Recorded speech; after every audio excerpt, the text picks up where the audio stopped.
cycle is wrong. This quest for things we need to see and hide simplicity beneath the song. Catch the You're listening to Unscripted Moments, a podcast about propaganda. In this episode, we're discussing Leg Hold Trap, which is track 14 on the How to Clean Everything 20th Anniversary Remastered issue. And the song is also track 2 from 2010's The Recovered EP, which was released on G7 Welcoming Committee as a digital exclusive EP. Yeah, interestingly, Recovered was a benefit EP as well, with proceeds going to one of my favorite organizations, Partners in Health. And their mission is to provide like preferential options for the poor in healthcare through the establishment of long-term relationships with sister organizations based in like settings of poverty. But like Partners in Health also is interesting because it strives to achieve a couple of goals, bringing the benefits of modern medical science to those in most need, and to serve as an antidote to what they call an antidote to despair, which I thought was interesting. You know, I know that it's sort of a tangent right off the bat to talk about Partners in Health, but I have an interesting history with that organization. They were one of the first books that I ever taught as a student intern back at a high school in Missouri when I was like an intern teacher. And I taught the book Mountains Beyond Mountains by Tracy Kidder, which is the story of Dr. Paul Farmer, who is like one of the founders of Partners in Health. And his co-founder is Ophelia Dahl, who is Roald Dahl's daughter. And there is so that if anybody out there is looking for an amazing book, Mountains Beyond Mountains about Partners in Health is so cool. And I was just really excited to see that this EP was a benefit for Partners in Health, because I had totally forgotten about that, I didn't know anything about the backstory. I just thought it was a couple tracks that were released just to put out there that the band had revisited or, uncovered and wanted to let the fans and the public hear. I didn't know that there was this benefit behind it, which is really cool. Mm-hmm.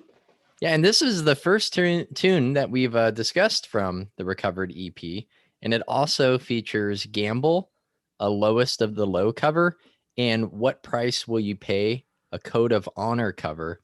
And Gamble and What Price Will You Pay had drums and bass from the Less Talk More Rock sessions, but Chris did new guitars and vocals in 2009 at his home. But we'll talk more about those songs in future episodes. Yeah. And so there's also a live version of Leg Hold Trap, which is track 16 on the Where Quantity is Job One compilation. And interestingly, in the live version, John K. Sampson refers to Steve Carroll in the audience during the banter before the song. And John says he's going to butcher the song to death. And Steve Carroll would go on to play guitar in the Weaker Thans with John. But before John was in Propaganda, Steve and John played together in the band who originally wrote this song. So Leg Hold Trap is not a Propaganda original. It was written and recorded by a band called Toothpick Hercules. And John and Steve Carroll were in that band together. So John went from in a band with Steve to in Propaganda to in another band with Steve. So I just thought that was a pretty cool little piece of Propaganda Weaker Thans lore that pops up on the live version of this song, Leg Hold Trap.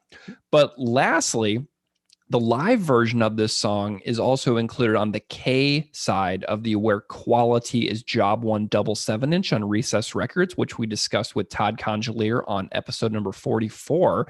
And hilariously, my copy of that double 7-inch has a locked groove on Leg Hold Trap.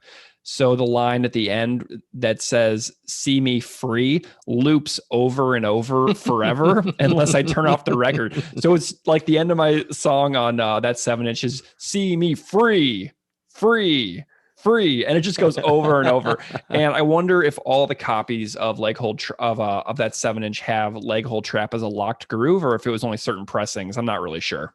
I'm guessing that whenever you hear this elsewhere on YouTube or a digital version, you automatically just start singing the rest of the freeze. Oh, dude, like I'll never forget being in my house playing this, and I was like walking around like sweeping or something, and all of a sudden it's just free, free, free, free. And I was like, holy smokes, this is so annoying. Kill me now. So anyway, that's a good time. All right, so Greg, you said that Leg Hold Trap is was originally written and performed by Winnipeg band Toothpick Hercules. And I think that makes it an interesting song. Like Toothpick Hercules was 4 guys, Simon on drums, Conrad on vocals, John on bass, and Steven on guitar. And Steven and John would eventually play together in the Weaker Thans. Yeah, and information on Toothpick Hercules is really sparse. There's a few places where John K. Samson brings it up in interviews over the years. Like I found an interview he did with Larry Livermore where he talks a lot about Propaganda, but he also mentions Toothpick Hercules. So information out there is not that readily accessible. So that's why I'm really, really excited about this episode, because we get so deep into Toothpick Hercules. But there's also a Vice article called A Comprehensive Guide to Winnipeg's Punk Scene, which was written by our Dear Coach's Corner guest, Sheldon Burney, which features a little tidbit about Toothpick Hercules from the old days. So here's a little passage from Sheldon's article where Toothpick comes up. So check this out. So this is a quote from Sheldon. Both Red Fisher and Propaganda set up residences in houses near each other on Macmillan Avenue and began hosting basement shows, which proved to be fertile ground for a young developing scene of snotty punks. You think a band like Propaganda with a political message and a band like Red Fisher that at first didn't really have a political message, with songs about relationship troubles, partying, how wonderful it was to skateboard, might not get along. Johnny Sizzle, a member of the scene who in the early 90s hosted a public access TV show that featured many of the key players at the time, told Noisy, but they got along great together. Both houses were just around the corner from Skate on Corydon Avenue, a local skateboard shop that promoted punk shows, stocked punk tapes from established and local bands, and carried the granddaddy of punk magazines, Maximum Rock and Roll. We'd go over to Skate and they'd stocked Maximum Rock and Roll and sold local tapes. Samson, who at the time played in Kelvin High School punk band Toothpick Hercules, recalled. That's where I bought Fuck the Scene, Propaganda's cassette, and where I saw the poster that they were looking for a bass player. Samson tried out and got the gig. So that's a little bit about Toothpick Hercules. We talked a little bit about Kelvin High School in our Pigs Will Pay episode because of the presence of the shop teacher on the back of that 7-inch. But so there's a little bit of a tidbit about where Toothpick comes up in a conversation with Sheldon. So Toothpick is here and there, but that's just a little bit about the band. And we'll get much more into the band with our guest in just a little bit. So before we get to the guest, though, I have something that is really funny that I've been digging into the last couple of days. Keith, I know you're on sort of a social media hiatus, but an article came out recently about our podcast in the Winnipeg Free Press. And first of all, that was an amazing experience. So fun. Oh my gosh. And the article was called More Talk, Less Rock, which I thought was really funny because we are extremely wordy here. Endlessly, punishingly wordy. But that was a super fun experience. And I just want to say thanks explicitly to Eva Wozni for covering the podcast, which has, to me, sort of become a type of oral history project. And I don't know about you, Keith, but like this show has really kind of transformed and pushed my own ideas of what I thought that I personally could do in podcasting. And, when the intrinsic motivation is as high as it is for this project, it really has pushed me to make this show the best thing that I can possibly make. But that article was such a treat. Do you have any thoughts on our chat with Eva that you wanted to share with listeners? It was pretty fun to be on the other side of the interview, right? Because so often you and I are pretty much talking as mutuals, or, you are interviewing someone, or here and there, I might interview someone to ask them questions and it becomes conversational, but to have the questions directed specifically at me was what was just very different. And it was kind of like we were recording an episode when we did the chat. But yeah, it was a lot of fun. And I was really thankful for Eva's interest and enthusiasm in the show and her compliments. It just felt like, a lot of your hard work and sleuthing and tracking people down and setting up interviews and our time that we spend researching and trying to make things as meaningful and balanced and informative as possible, like that was acknowledged and rewarded in a way. So it was just a really cool opportunity. Yeah. Well, and so something that I thought was really funny is after the article came out and I saw the title "More Talk, Less Rock," I started thinking about what else could they have called the article. So I went on Twitter and I was like retweeting it with alternative titles. And a few of mine were today's episodes, tomorrow's articles, Pod Agandi City Limits. And then my friend Brian, who lives in New Brunswick, wrote in on Facebook and he said, how to read everything. And so I really liked those alternative titles, but then it sort of took off and it took on a new direction of its own with some of our listeners on social media. So what did you find?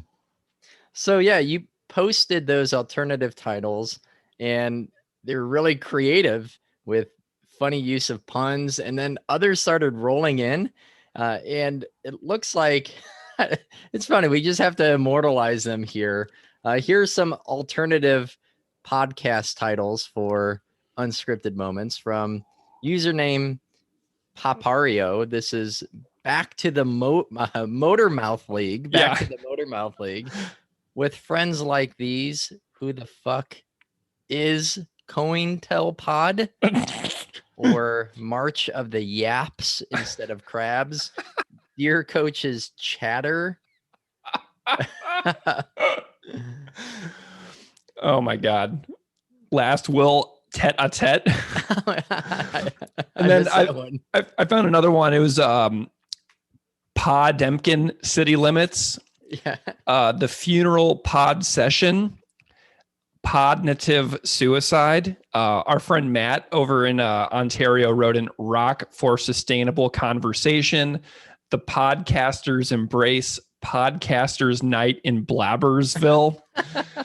Our friend Jesse wrote Impending 3.5 hours head. And then Andrew Foster sent in a big list. He said Victory Chat live from Occupod territory where quantity is pod number 1 and I'd rather be prop chatting. Quantity is pod number 1. That's pretty good. I loved it. Mike Petrie said supporting podcast, and Grazi in Brazil said pod just out of frame. And oh my gosh, pod night in Loserville, which might be the most fitting one yet. Yeah. It's definitely, me and you sitting here at our computers like this in our homes, like hundreds of miles apart. It's like, okay, pod night in Loserville. That's kind of, if we're being a little honest with ourselves here, that's kind of fitting, And then some parenting ones, because I took a very brief break from my social media hiatus to let everyone know that my 5-month-old pulled my CD copy of Today's Empires, Tomorrow's Ashes off the shelf. So then those started coming in, like Tertium Non-Diaper, Pedialyte Hall of Fame. John sent in Less Talk, More Blocks. Lang sent Today's Bedtimes, Tomorrow's Nappies. Love them. There's Back to the Little League. Yeah. Hug the Border, which is like a Kids Bop version of a propaganda. Hug the border. Yeah. The Baby's Embrace. Yeah. I was a preschool McCarthyist, which really just amps up those ideas. Head, shoulders, or knees or toes. That's good. Yeah, that's real good.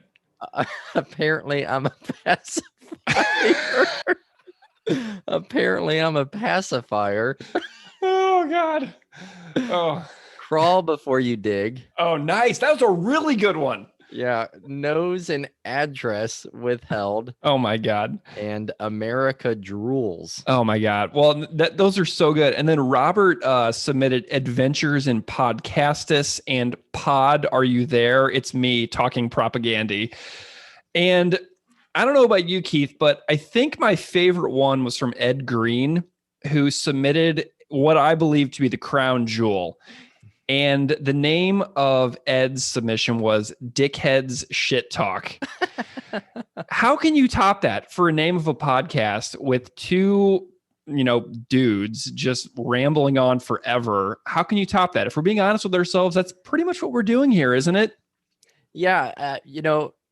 I spent a lot of time after the article came out thinking like, man, should we have gone with less rock, more talk for the title of our show? And we had thrown it around a while, and picking Unscripted Moment, which is probably not the most well known across the band's discography, especially with people who really know the earlier content, was maybe a bit of a gamble if people weren't really into Failed States. But I think it's almost taken on its own meaning, and I love that song. I won't get into it now, obviously.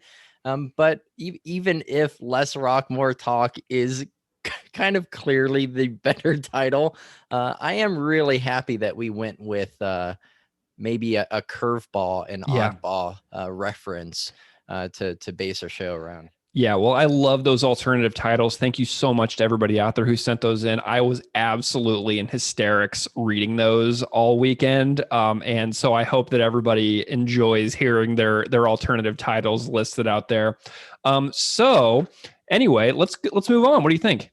All right, Greg. So I know that in the past you've put out calls for people to cover a song that we might be talking about for an episode, if they've already covered it or if they want to work on something. And I hear that you have a cover for Leg Hole Trap.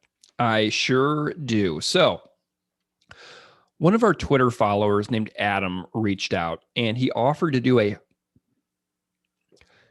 hardcore version of Leg Hole Trap.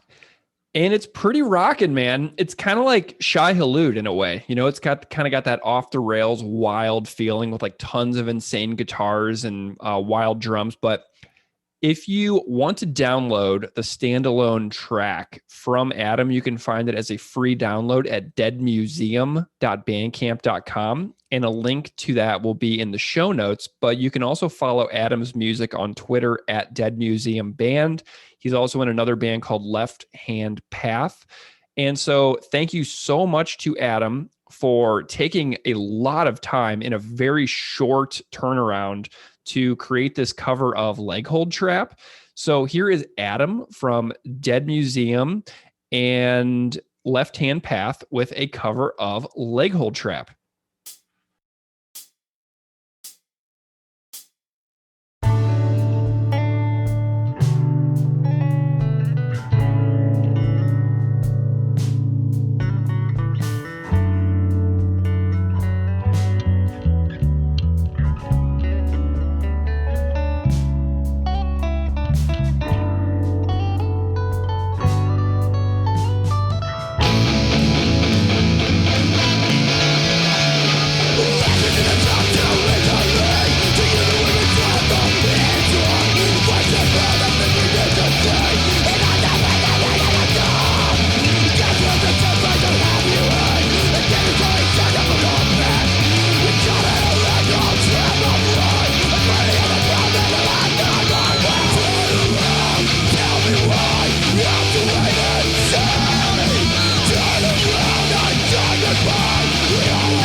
Well, thank you so much to Adam for that wild and off the rails and bonkers cover of Leg Hold Trap. That was quite an adventure. So thank you again to Adam. And Keith, I got to say, man, I personally like Adam's version more than the Propaganda version. What do you think about that cover that Adam did? No, I agree. It definitely has a like mid 2000s metalcore, abrasive and heavy, but also super melodic, especially with like the solos at the end. Mm-hmm.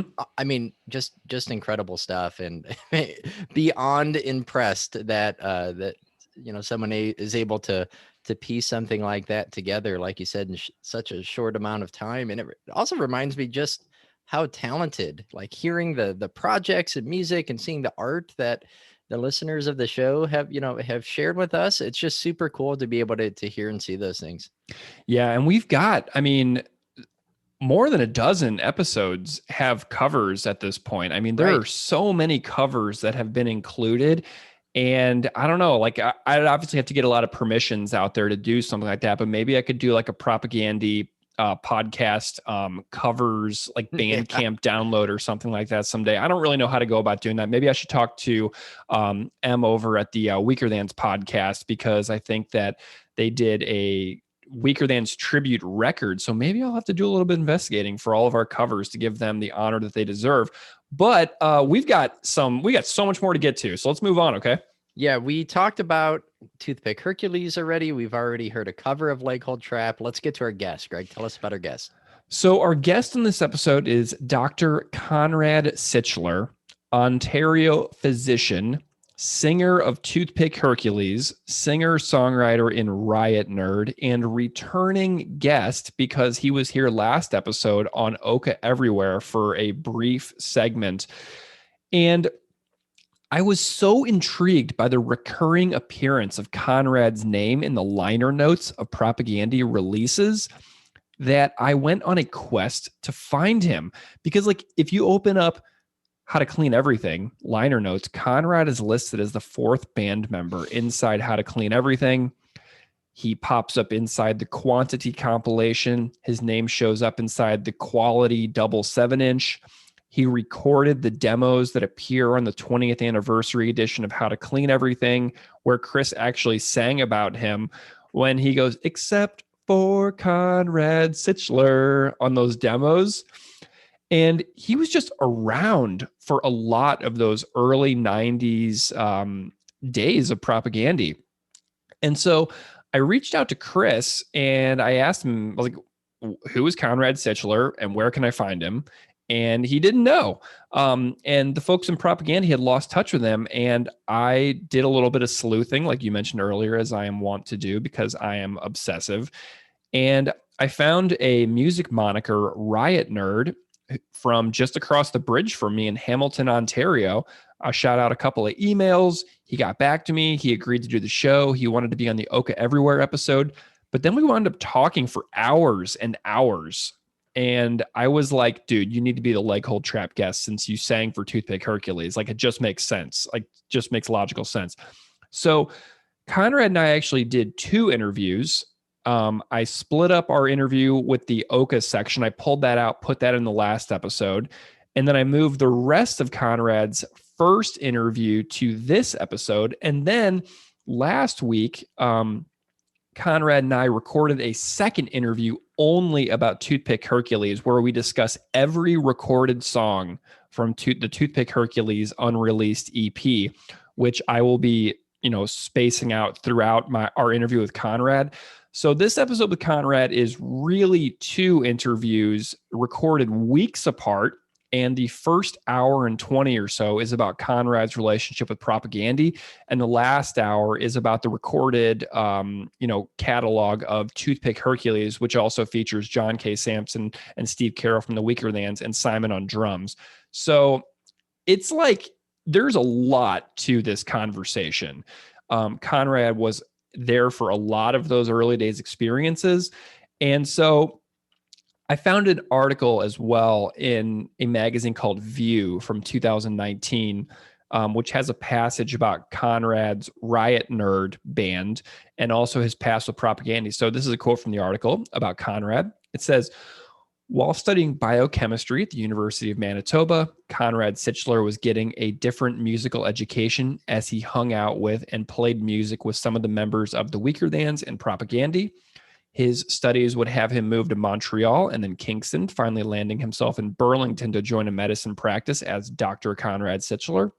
But all the while, Sichler had another career as a singer and songwriter, and he has an album called Laugh, Cry, Smart, Stupid. So Conrad also said, we were in a band called Toothpick Hercules. We were pals, went to the same high school and played music together. Conrad talking about his association with John K. Samson. And he says, I was terrified about taking on music, thinking there was no possible way I could make it work. So I went into medicine. Since then, there were times where I'd take off a few months, but the music always kept coming back for me with a funny or stupid or serious ditty that would come to mind. It's still uplifting for me to make music. So this is a really important interview, in my view, because Conrad's name pops up so much in those Propagandy liner notes.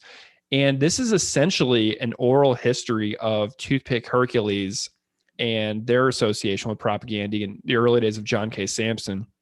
So to me, this is like essential Winnipeg stuff right here.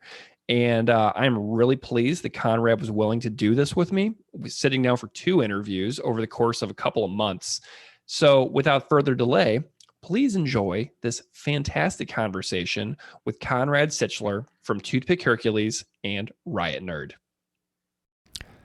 Hey, this is Greg popping in here real quick. So I am now going to play Leg Hold Trap in its entirety from Toothpick Hercules, the original recording with Conrad Sichler, our guest that you're about to hear on vocals. And I didn't think about this while I was recording with Keith earlier, but I reached out to Conrad because the lyrics of the Toothpick Hercules version are different, and I think that it's really important that everybody know what they are.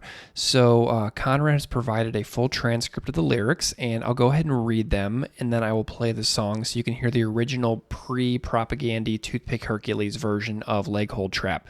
So here they are. All answers seem to come too easily. To you, the word rhetorical is wrong. These questions blur the things we need to see and hide simplicity beneath the song.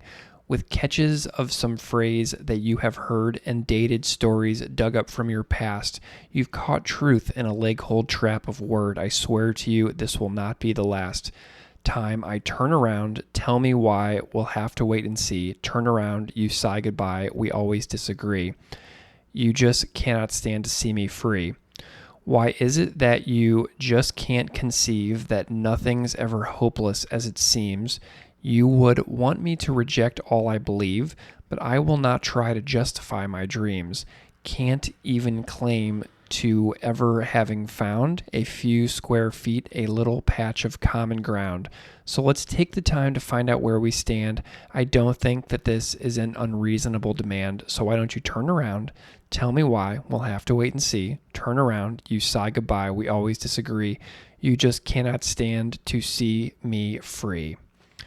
So without further delay, please enjoy Toothpick Hercules' version of Leg Hold Trap, and then my conversation with Dr. Conrad Sichler.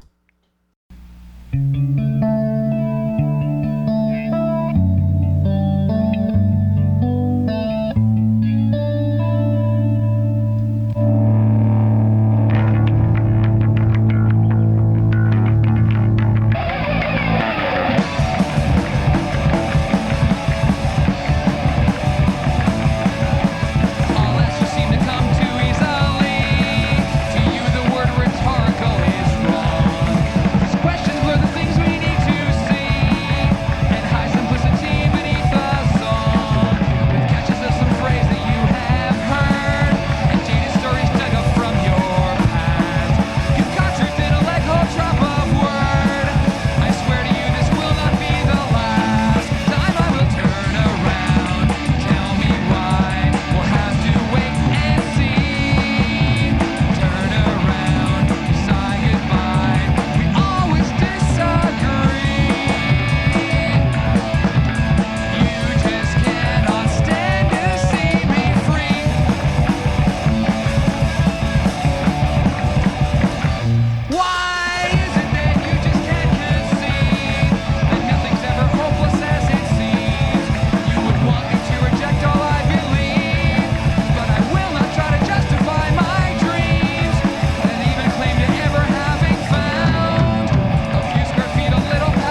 Conrad Sichler. Welcome to Unscripted Moments, a podcast about propaganda.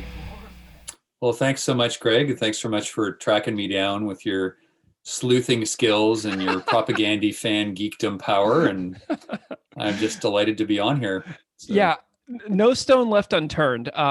So we were just talking a little bit about how I tracked you down, how I was trying to reach out to you, and I got an email bounce back, and then I was trying to reach you through Chris, and then I found another way to contact you. So no stone left unturned. So I hope the audience realizes just how hard I work to get in touch with some of our fabulous guests to tell their fantastic stories on this podcast.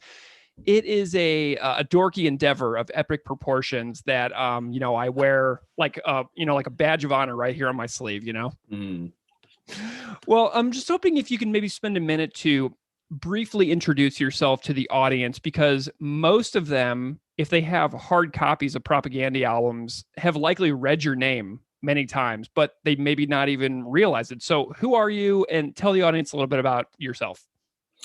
All right. So my name's Conrad. I'm a human being. I grew up in Winnipeg. And in terms of propaganda, I have like a bit part, like a little bit of a walk-on cameo near the beginning of their career. And some contact sort of early mid-career as well. And I'll tell you stories about sort of Winnipeg and what it was like growing up there and sort of my connections to the members of propaganda and some other folks in the scene there. In terms of myself, I live in Hamilton, Ontario. I went to med school in the early to mid 90s, and I practiced as a physician in Hamilton. Although I trained as a general practitioner, I refocused my practice on addictions medicine, and now I do mostly psychotherapy of one kind or another, especially treating addictions, but also more and more often trauma. And I've had some great techniques that I've learned and that I've been using and that seem highly effective, actually. So I'm super stoked about that. I also teach mindfulness. I treat healthcare providers with addictions. And that's kind of that basket. I've had some experience with ceremonial medicine, especially with some Anishinaabe people in Manitoba, who I formed connections with and studying with other folks as well. And I guess, and on the musical side of things, I was in a band in Winnipeg called Toothpick Hercules, which John Sampson was a member of, and also Stephen Carroll, who later ended up also in the Weaker Thans with John. And I was part of that Winnipeg music scene. I moved to Montreal for med school and was part of the scene there and played more kind of coffee house things, but also fell in with a few punks. And briefly, we were practicing with this one band that I was going to look up before the interview, but I forgot. But there's sort of this power trio, classic garage band, like punk rock band there. Somehow I bumped into the drummer in this natural food store where he was working, and we got to talking, and I was like, oh yeah, I'm from Winnipeg. I know these guys. Are like, oh really? Let's jam. And so we were jamming for probably 6 months, but I think the pressures of med school didn't let me really write enough lyrics. And so it kind of fell apart, but God, they were great musicians. François was the drummer and Danny was the bass player. Nice. If I can find out, it's a very well-known kind of Montreal punk band from that era. So that kind of felt fun. I moved to Kingston. I still kind of was in the music scene. I put out an album at the end of my Montreal time, the moniker RiotNrrd, NRRD, which is like Riot Girl, but for nerds. Mm-hmm. And then moved to Burlington, Ontario, and then Hamilton, and I put out a couple albums also since moving here. Not as much part of the scene here. I mean, it's much easier, I think, when you're a young adult or even in your 20s, like to kind of get into this kind of, group of folks who are pulling in the same direction around that. And I think as we age, we kind of fragment in our interests and directions a bit. So, but I have some connections here with some songwriters, and I played some shows, and, so I keep writing. Awesome. And you're only like an hour away from me too, which I found really fun. I was interviewing Dr. Lauren Corman, who's a professor at Brock University. And we were like, we're so close to each other, just down the street practically. Mm-hmm. If the border wasn't shut, I could be at your house in like an hour. It's crazy. Yeah, it's wild. How many records have you put out with RiotNrrd over the years? I put out one in 1999. It's called Free of the Suburban Dream. I don't have it anywhere online, but I have a relatively large cardboard box in my basement that in one of my moves I labeled wishful thinking because it's full of CDs. After I'd already sold, I sold about 1,000 copies of it just at shows and stuff. And then I thought, okay. And it was already 6 years out at that point, or 5 years back in the early 2000s. And I thought, okay, it's cheaper if you buy more CDs. So I'm going to get 500. Well, it's obvious how that went. So that's there. And then I put out one called Settle in 2014, which ended up being kind of like a can rock style album, mostly because of the people who played on it. And then I put one out a couple of years ago called Laugh, Cry, Smart, Stupid. And yeah, so RiotNrrd basically is me with whoever I bring in. So as you mentioned, like you have so long of a history with the band that we feature on this show, as well as the outgrowth into the Weaker Thans because of your friendship with John K. Sampson. But, you know, how did you sort of get into the Winnipeg scene, like way back in the early days? Like, did you go right into the punk scene? Like, how did you find all this? Who were you meeting? What are some, you know, stories that stand out to you about like getting involved in music back in the early days when you were a teenager? yeah, well, I studied classical piano, which I think was great for learning some musical chops, but obviously super restrictive, kind of shame-based, perfectionistic, and really rigid, right? Mm-hmm. So when I turned 14, I think I'd gone to camp that summer, and some counselor was playing the steel string on the dock under like this beautiful starlit sky. And it's just so gorgeous. And I'm like, God, I can't bring a piano onto a dock. That sounded great. Mm. I'm going to get a guitar. So I got an acoustic guitar. And I also thought maybe I'd get some attention from girls that way, which is a not uncommon wish among An teenage idea. boys Yeah. picking up a guitar, I might add. But anyway, didn't really work. But for that. But I think the second day with the guitar, I just started writing songs. I started writing joke songs like right off the bat. And then I started writing some more serious kind of like folk or rock type songs, and including about my broken heart and unfulfilled yearning and all that other stuff that we all write when we're that age, because it's the biggest charge of anything that's going, right? And we're probably all freaking confused about that as hell, right? And then I switched schools into a public high school, I think in grade 11. And I think that year, or maybe when I was in grade 12, but either grade 11 or 12, I met a bunch of guys who were a year younger than me. And I think Stephen Carroll was the first one of those. And I'm not really sure how we met, but there was a talent show at the school.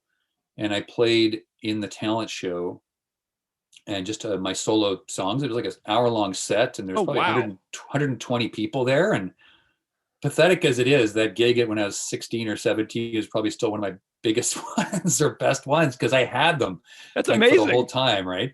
And so Steven played on some of my songs there. So I guess I'd met him before somewhere. I don't even remember where. And then they played, actually, Steve and John and Simon Hughes.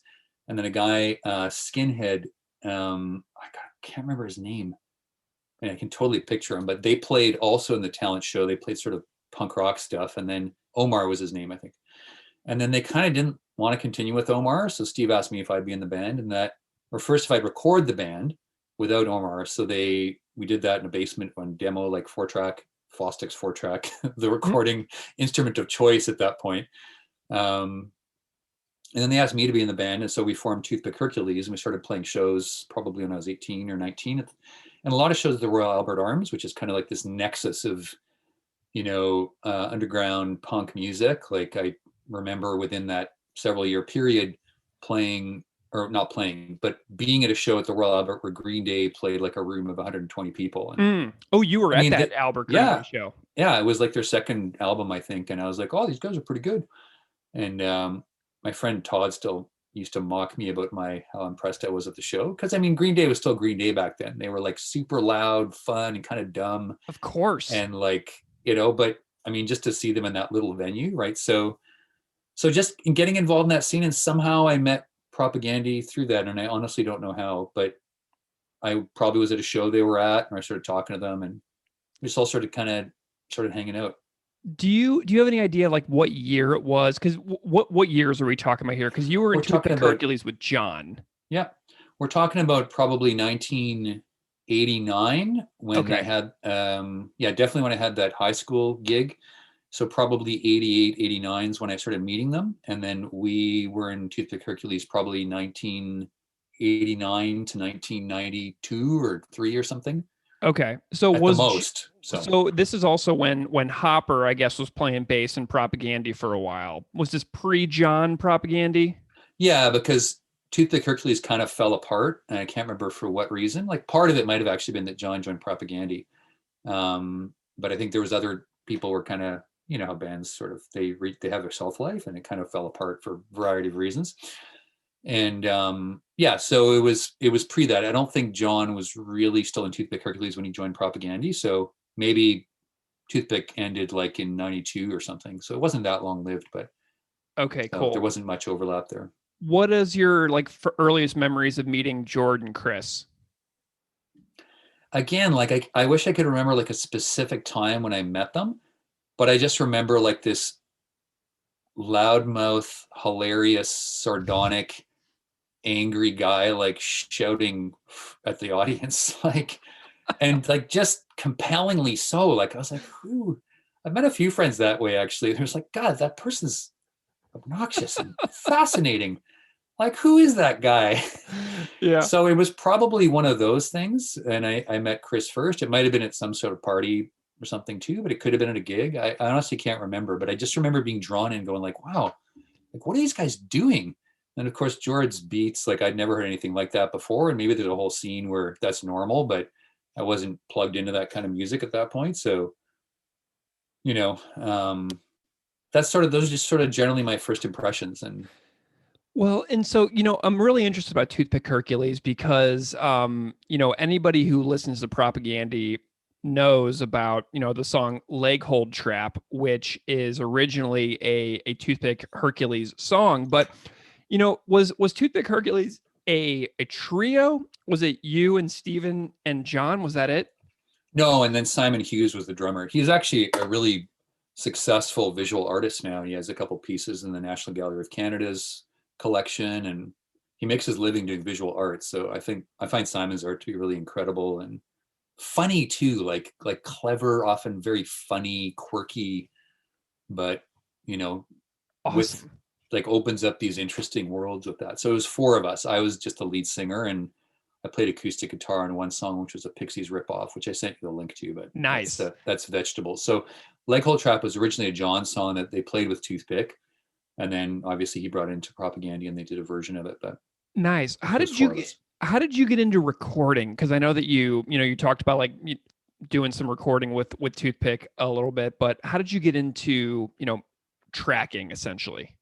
I think I had some setup even when I was 14 years old at home with like a one omnidirectional mic hanging from my chandelier in my little room, my bedroom, and some setup with like a single recorder where I could somehow, oh, I know what it was. I had a two tape deck, and one was the play tape head, and the other one was record. So you could have two different cassettes in it. So I'd record one on the record one, pop it back into the play, and play it back and hit record again through both the mic and the first track. And it just sort of multi-track, one track at a time. And so I started just doing recording probably with those earliest joke songs that I did. And I just think I recorded the guitar and voice separately, and because I couldn't play guitar, like it was all just 2-string bar chords, and like I could barely do it. So that was the start of it. And then I guess the revelation that there was a 4-track recorder that you could put a cassette tape in was like, oh my God, the possibilities. Yeah.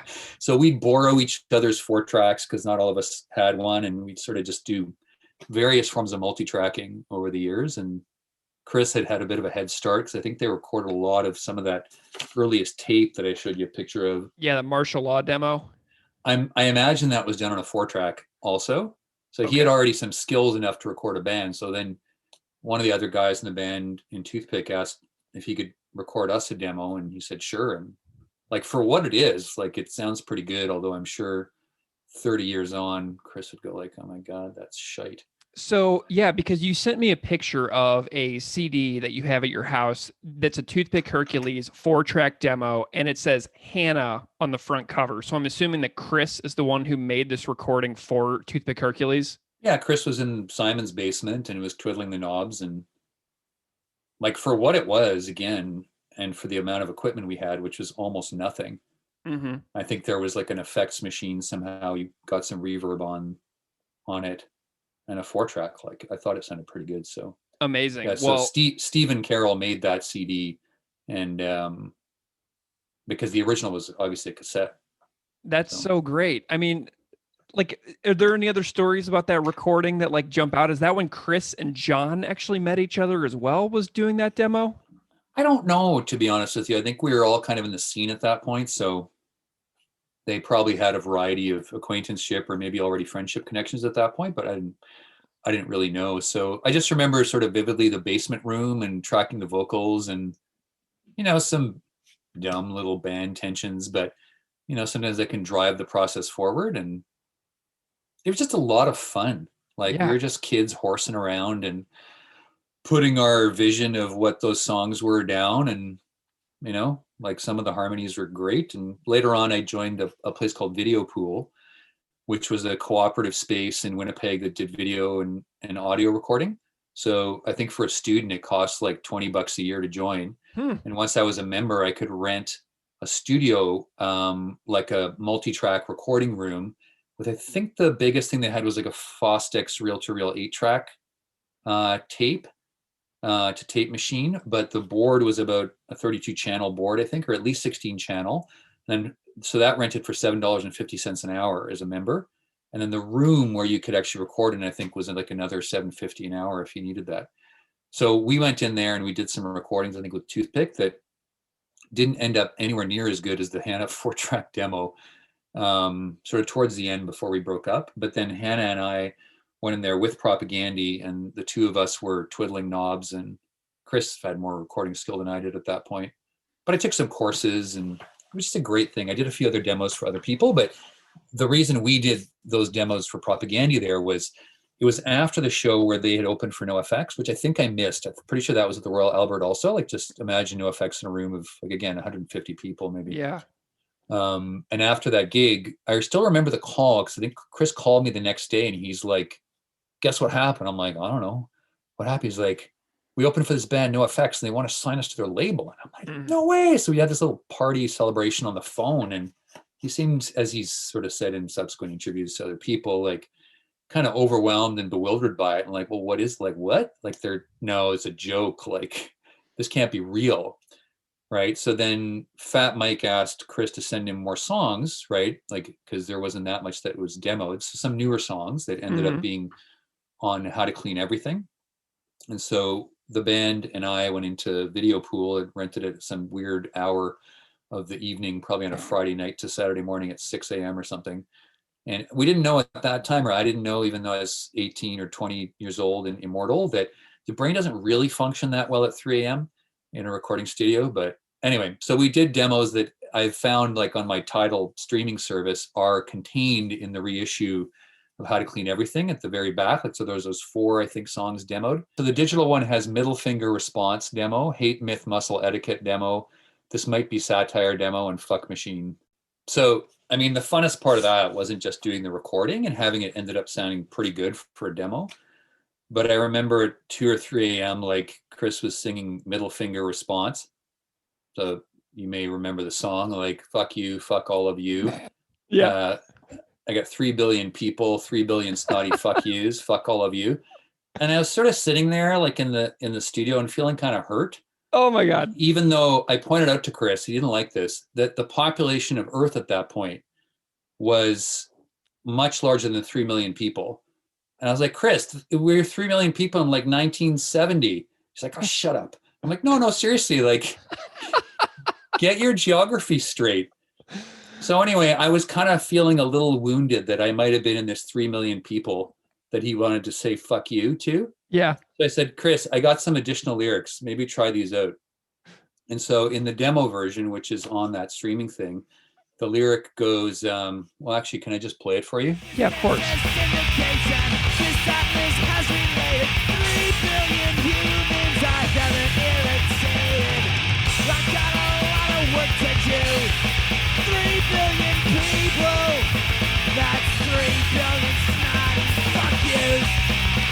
Fuck you, fuck all of you, except for Conrad Sichler.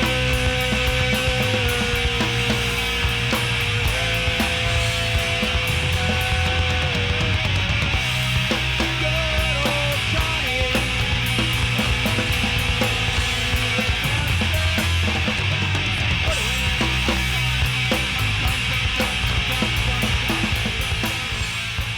Yeah, so then thankfully Chris helped out my hurt feelings by obviously making an exception for me, that I was off the list of people he wanted to give a snotty fuck you to. And, it just still warms the cockles of my heart that the band would make that exception for me.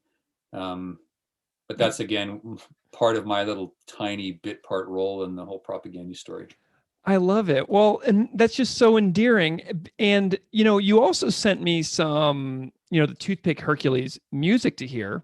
And I was looking up some online searches of Toothpick Hercules, and I came across an interview that John did with Larry Livermore in 2009, where he talks about Toothpick Hercules in this interview while he was, fronting the Weaker Thans. And he talks about, so Propaganda went on to cover Leg Hold Trap from Toothpick Hercules. It's on the where Quantity is Job Number One comp, and it's on the bonus tracks for the How to Clean Everything reissue. And, it's an awesome song, and it's really, really cool that they included that. How do you know the backstory of why that Toothpick Hercules song came into the Propaganda, live performance, canon or whatever? Honestly, I have no idea. I mean, I know, as you know, from John's time in Propaganda, like, he brought a few songs forward, and they probably did 4 or 5 of his songs. So presumably is one that he wanted the band to try, and it was one that Chris was excited enough about to say, sure, let's give it a whirl. But honestly, that would sort of be a conversation between them. I wasn't privy to any of that, but cool. Yeah. So I want to know a little bit more about the recording of early Propaganda material also. So you did all of the recording for the demos that were sent to Fat Mike? Did you do any other recording processes with them at all, or was that like the main one? No. I think Chris recorded the Martial Law with the Cherry on Top in his basement, probably with the 4-track, and then they did the split with I Spy, I think, at God of Thunder Records, which I think was in Winnipeg, or probably not far, since we didn't have money to travel then. But yeah, I didn't have any other role in any other recording except as the fifth wheel for the How to Clean Everything sessions. I love it. Well, and so what's really interesting is that, as I was saying earlier, your name appears in the liner notes of the Where Quality is Job Number One double 7-inch. Your name appears in the liner notes of the Where Quality is Job Number One compilation, where you might be credited with Leg Hold Trap lyrics. It says John K. Sampson or Conrad Sichler in the liner notes of the CD. I don't know if you know about that. I don't. I have it right here. I could look it up. But the honest truth is that was a John K. Sampson lyric. Yeah, it says lyrics by either John Sampson or Conrad Sichler in the CD liner notes, which is hilarious. I know which Toothpick songs I wrote the lyrics to, and that definitely wasn't one of them. So very good. Mystery solved. We've broken some new ground here today. I love it. We have debunked a myth. Fantastic. And then it's also, so yeah, your name pops up, and then you're also in the liner notes of the How to Clean Everything record in the band member roster, which I found, which is where I originally got the idea that I have to track you down. Did I miss any mentions of you in liner notes? Like, what's the story of you showing up in all these records written in the liners? Well, I think the only one you mentioned it in passing was the 7-inch. So I when you mentioned that to me in an email, I had to go look it up. I'm like, I forgot all about that. And I found it, and I have it just right in front of me here. And the reference is, thanks to the Dongolator for putting this out and for being the only person besides us who will think it's funny. Oh, maybe Conrad too. Hi, Connie. So, I mean, to this date, there's only a small number of people who are permitted to call me Connie. And those are all Winnipeg people, and only Winnipeg people. And Chris is on that list. John's on that list. I don't know if I'm really in touch with anybody else who is permitted to call me that. But I think there it was just that I'm a friend, and I was a friend then, and I thought that they were hilarious. And so I don't know. I popped into Chris's head at that point in the process. But do any stories jump out at you about like any of those early days around signing to Fat, or like them going on tour or going to LA to record? Is there anything that jumps out at you about that time period that just kind of stands out in any noteworthy way? Well, I did go down to LA. I mean, I was actually really quite severely depressed at the time. And so I don't know why I went exactly, but I kind of invited myself along and I said, hey, when are you guys going? I said, I'm coming, I'm flying down. I want to be there. So it was kind of to support the band. It was kind of like a long shot thing to see if I could cheer up my mood because I didn't really understand depression or did anybody around me. So I just hopped on a plane. I got there before them and I left before they left. And just remember sort of driving around LA, going to the studios and, like going to some of the studios were like, the big LA studios because Fat Mike took us all around on like a little tour of places. And there was a few other punk bands there being recorded. And I think there was this band called Scared Straight, which I think, and they were doing a recording. I think it was them. And this is going to be a really stupid story, but I remember we walked into their recording session and they were doing some tracking, some guitar tracking or something like that. And they're all just sitting there on couches laying around and we're just sitting there looking around going, oh, what are we doing here? And then a member of their band gets up and like walks over to this reel-to-reel tape, like a thick one, like maybe ½ inch or inch thick, right? And with a microphone on a short stand, like set about 3 feet off the ground or so. And he kind of goes, it's like saunters over there. And with this casual and practiced movement, he punches record on that separate machine, swivels his butt around toward the microphone, lets one rip, and then hits stop. And I said, what the fuck? And so I said, what's up with that? Or one of us said it, I don't know, doesn't matter who. And so they said, oh, do you want to hear it? And I said, sure. So they rewound the whole tape and they played like weeks worth of farts. Oh my God. Of all kinds, like short ones, like little spurt ones, like long, sort of drawn out trumpet like farts, like butt cheek flapping farts, like every conceivable kind of fart. And my other main question after that was like, what do you do with that microphone when you're done? And how do you label it properly?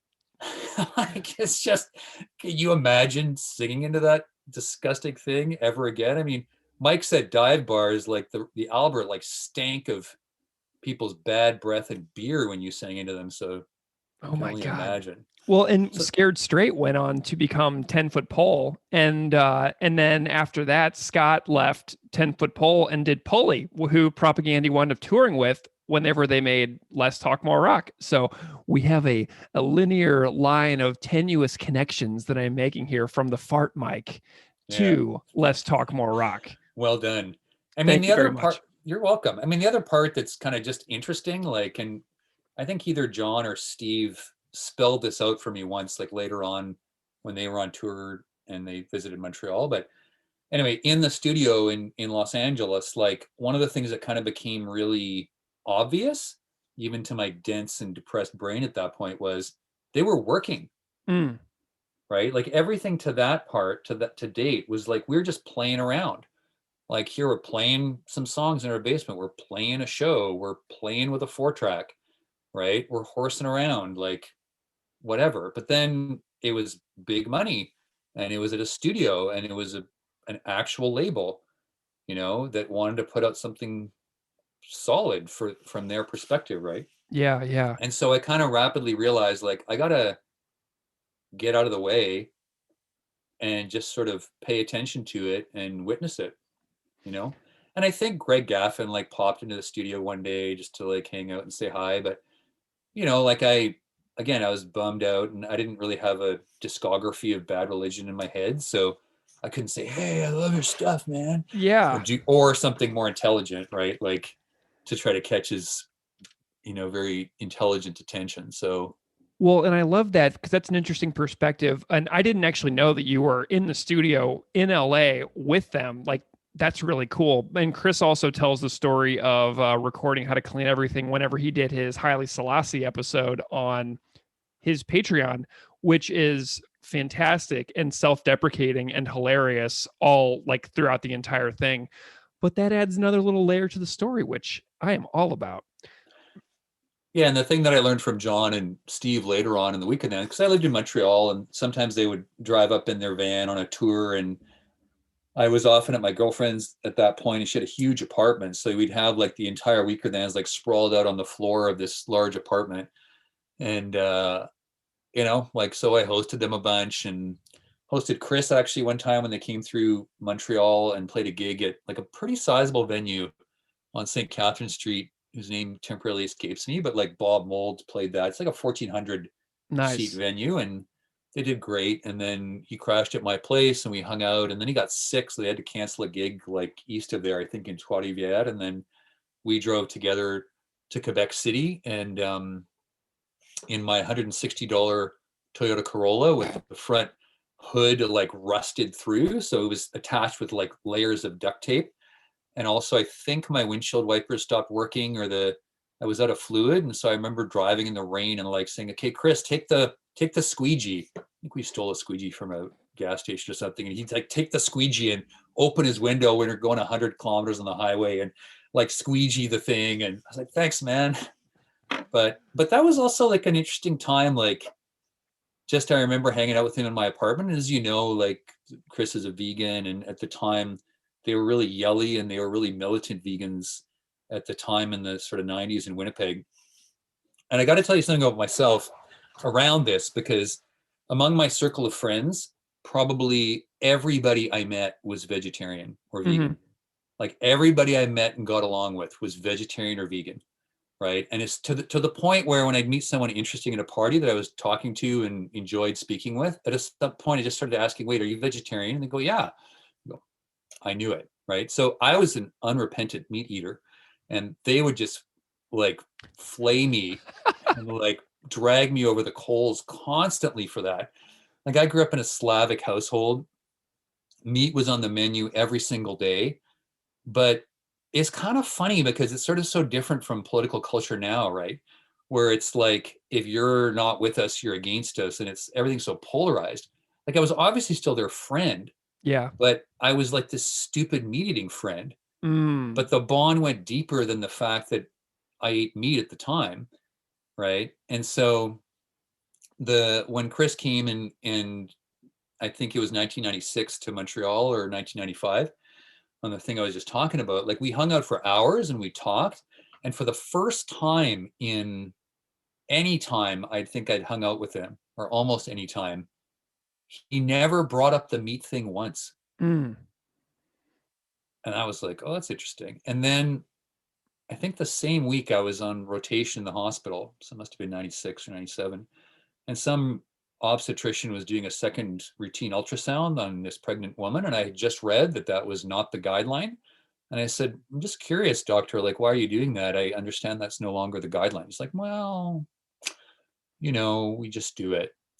And what the real answer was that he didn't say was he knew full well he shouldn't be doing it, but it made him money to do it. So he did it. And I came home and I was so pissed off. Like I was so angry about that whole thing. And then it was right around the time that the Chris thing happened. And I said, well, fuck it. Like, hey, I'm vegan. All right. And I credit that doctor with that, because he knew what he was doing was wrong. Yeah. And he did it anyway. And it pissed me off so much, because by that point, they'd mocked me so much about my meat eating. And I had learned a bunch about vegetarianism and veganism from them at that point, that I had the knowledge in my head, but I hadn't made any shift. So then I went, okay, wait a second. I'm really mad right now. Let me become vegetarian first. Let's see if I can pull that off and if I like it. And so I did. And then veganism followed after that and kind of has fluctuated over years. But so it's funny, like for all of Chris's like kind of bravado and kind of yelling and stuff, like the thing that transformed me was, number one, they still were my friend. So I learned the facts. And number two, that when he backed off, and then I made up my own mind. Right. And I get the impression that, Chris has changed his mind about the way that he engages with ideas and with his audience over the course of his life. And, he gave an interview a year or so ago that is really resonated with a lot of people and is very popular. And it was an interview he did on a Canadian radio show where he's like, I want to shut up for a while, and I want to feature other people's voices instead of myself, because I'm sick of listening to myself. And like, I went back and listened to some 1990s sets that they did recently that you can find on YouTube and stuff. And there was one at Gilman where John and Chris are in a very saucy mood with the audience and just letting them have it. And to hear John Sampson ripping on people in the crowd and like flaming them from the stage is hilarious.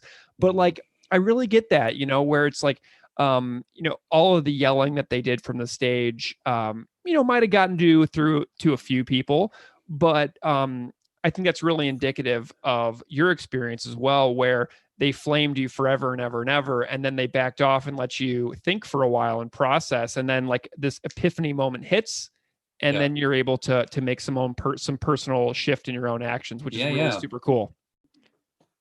So the even weirder part about all that is, in terms of my politics and stuff like that, was that when I met all those guys, I was like a right-wing thinking person in terms of my politics. Interesting. And my parents had fled communist Czechoslovakia.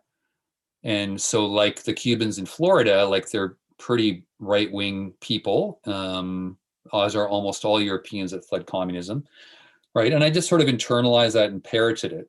Right. So while I had my own feelings about what was right, but it was sort of filtered through this lens of those ways of looking at the world. So deficit control and like all the kind of typical right-wing positions. Right. Sure.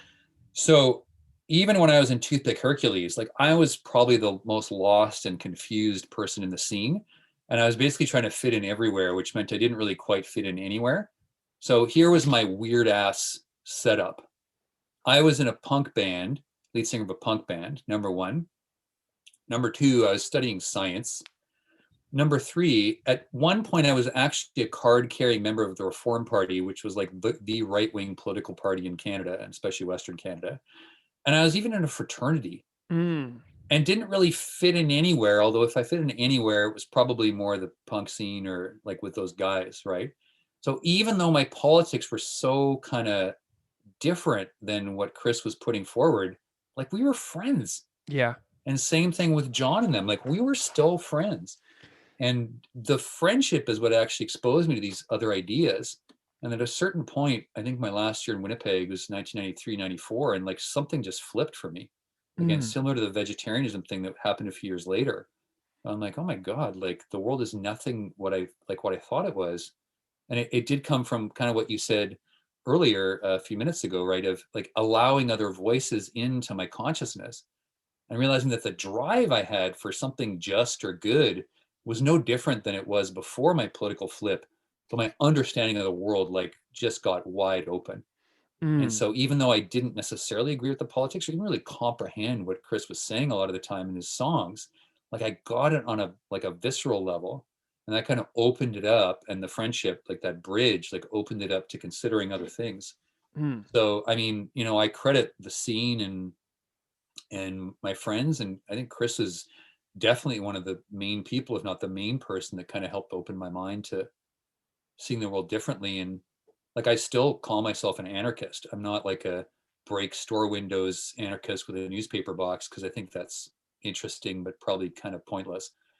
But in some ways, like really still anti-authoritarian.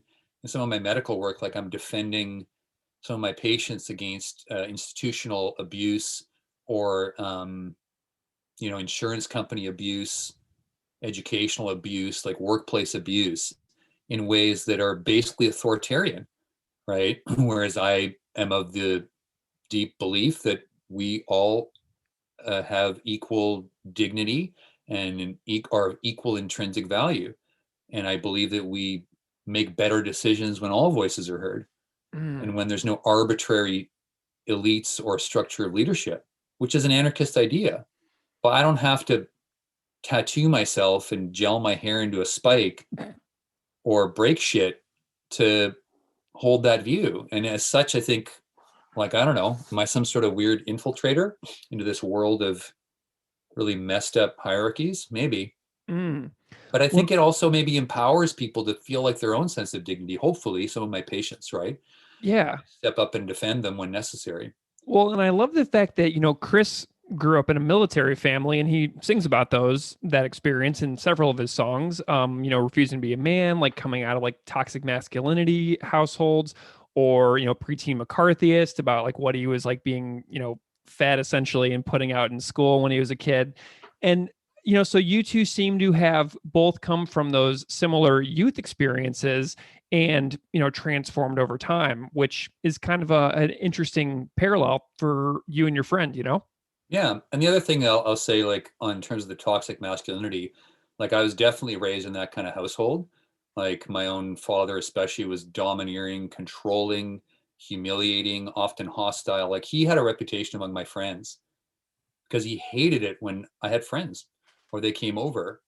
And I remember my friend Allison came to the door. We were going to go hang out, and he was in the middle of some tirade or lecture or something. And she comes to the screen door. It was summer, and she knocks, and he like whirls on her and says, "And who are you?" And Allison, who was probably stoned at the time, says, "I'm Allison."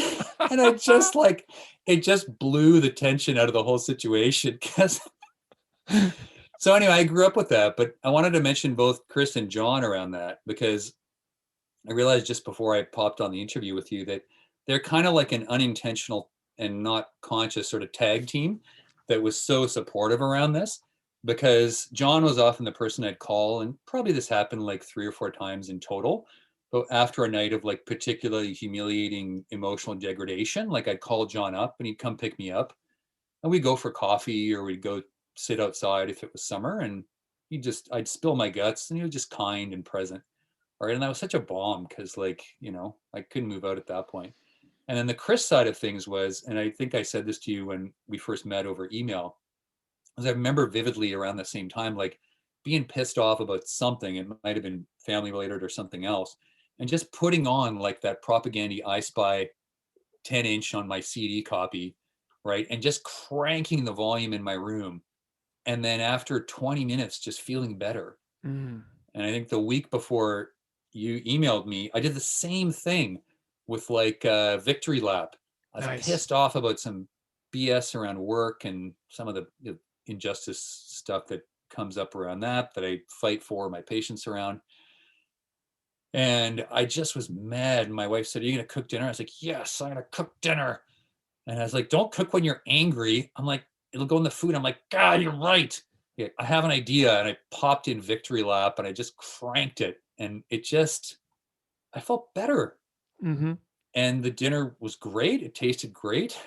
And so it's just hilarious. Like, almost 30 years later, like Propaganda comes to the rescue in terms of helping me to regulate my own emotional nonsense, like through aggression. Like sonic aggression creates calm. I don't know. Have you met many like death metal guys? Oh yeah, so, like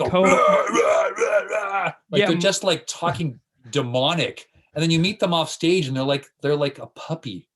Yeah, my co-host Keith is an extreme metal like fanatic. He like sort of makes exceptions in punk rock and hardcore for bands like Shai Hulud, Comeback Kid, Propaganda, but he's far more into the metal world, which is why I think we have such a good time on this show, because he and I have slightly different musical trajectories. Yeah, right on. But I mean, yeah, and it's so amazing, right? Like, same thing with, I see Todd Kowalski as being kind of more in that vein, right? When you talk to Todd, like he's kind of like, again, I haven't talked to him in like a decade and a half, right? So I don't know Todd very well, but my impressions always were like he could be kind of smirky, sarcastic, kind of crude, but also super genuine and like heartfelt, right? So it's like, it's amazing how we can sort of put some of that heavy, crap we carry around with us into something. And it's kind of cleansing in some awesome way, right? So yeah. Well, and Todd was on we did a chat with him for the podcast on the Dark Matters episode from Failed States, and he talks a lot about that on it. And it was just such a lovely conversation.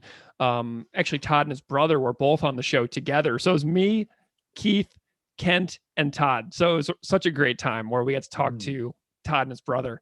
I have a couple more stories, but I don't know if you want to go somewhere else with it. Just a second. Well, as I was sifting back through my earlier sort of Propaganda memories, I remember a couple things that happened that were kind of fun.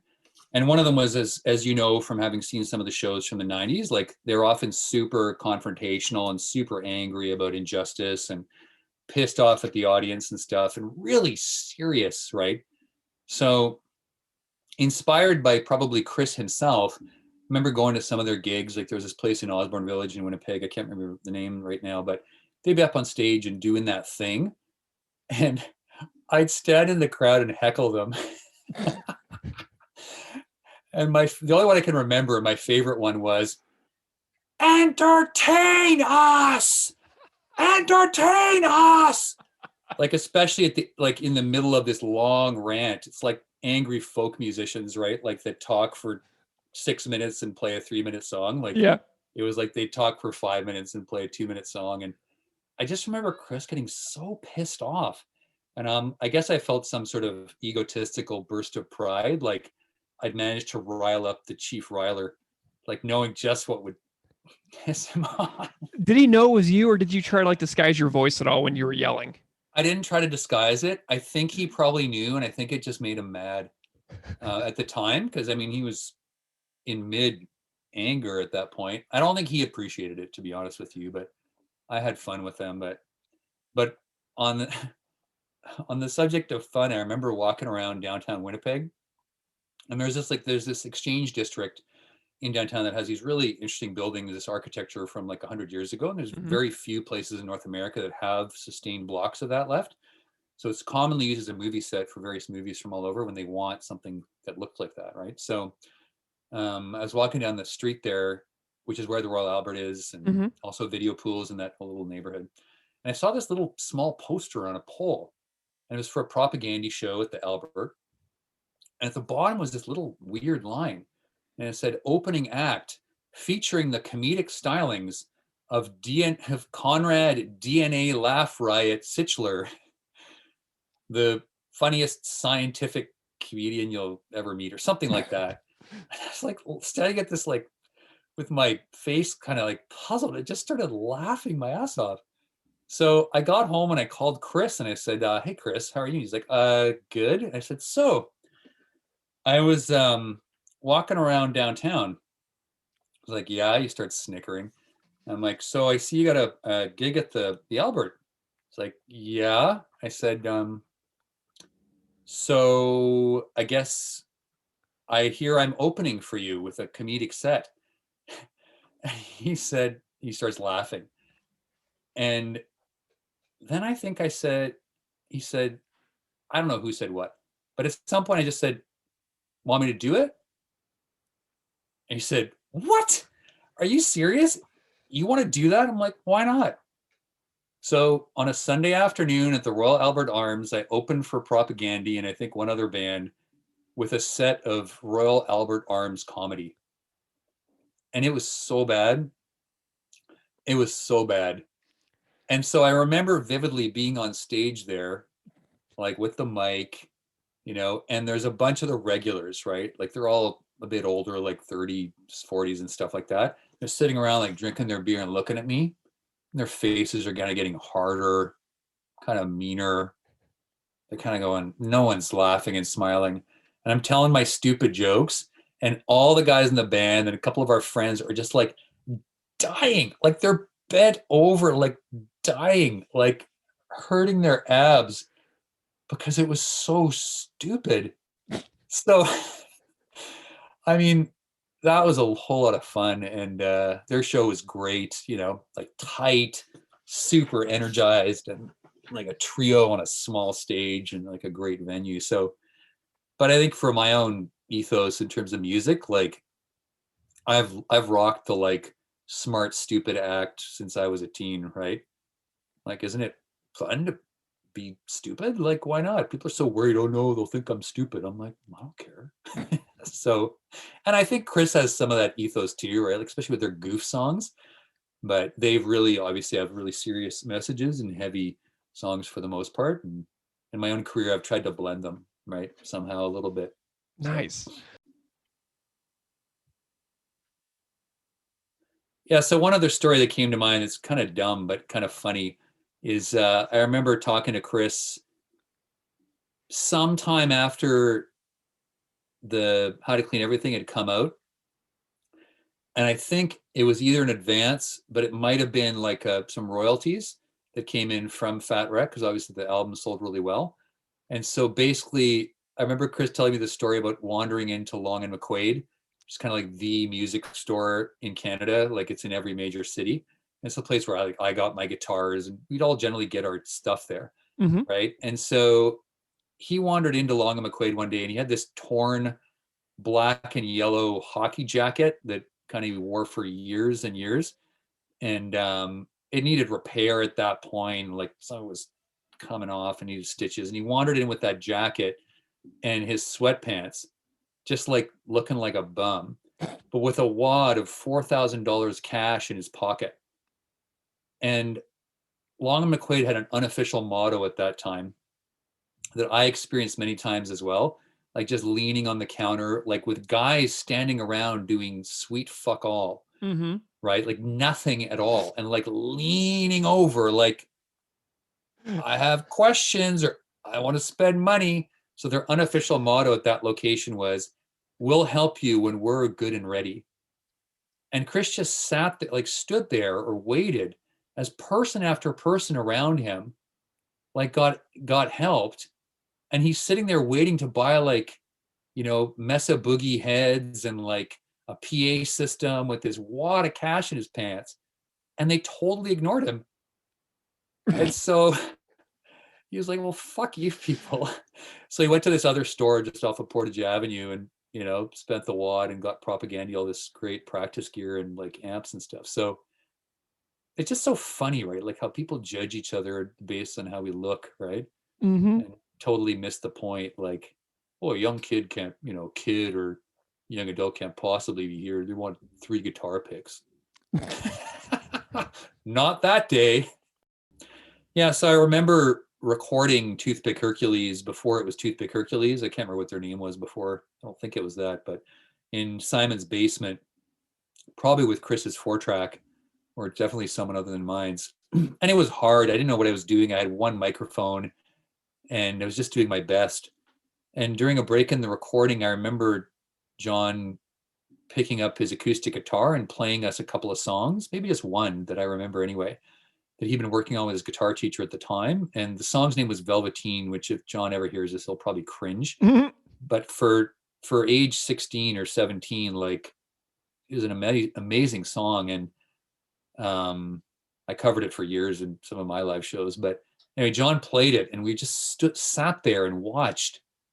And he finished playing that song and we were like, oh, like we just went silent and kind of stared at our friend. Because I think we all kind of knew at that moment, like this guy's songwriting is something special. Like there is something big here. Like there's something really talented and powerful in this. So I still really vividly remember that. And, you know, it's just as sort of just cool to just be there.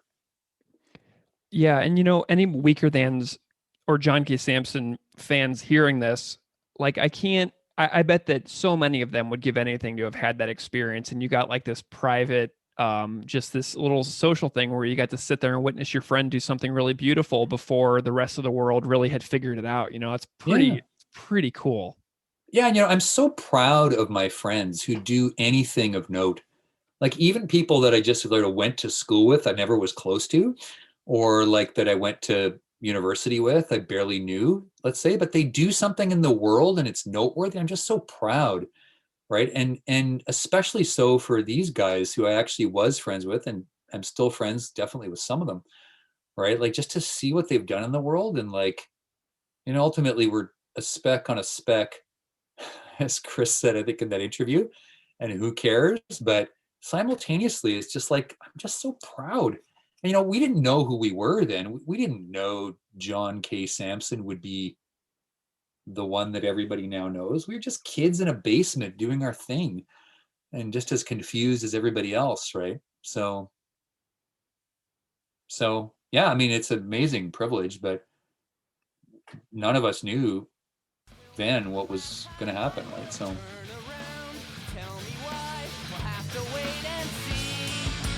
Turn around and you sigh disagree. You just cannot stand to see me free. All answers seem to come too easily. To you the word rhetorical is wrong.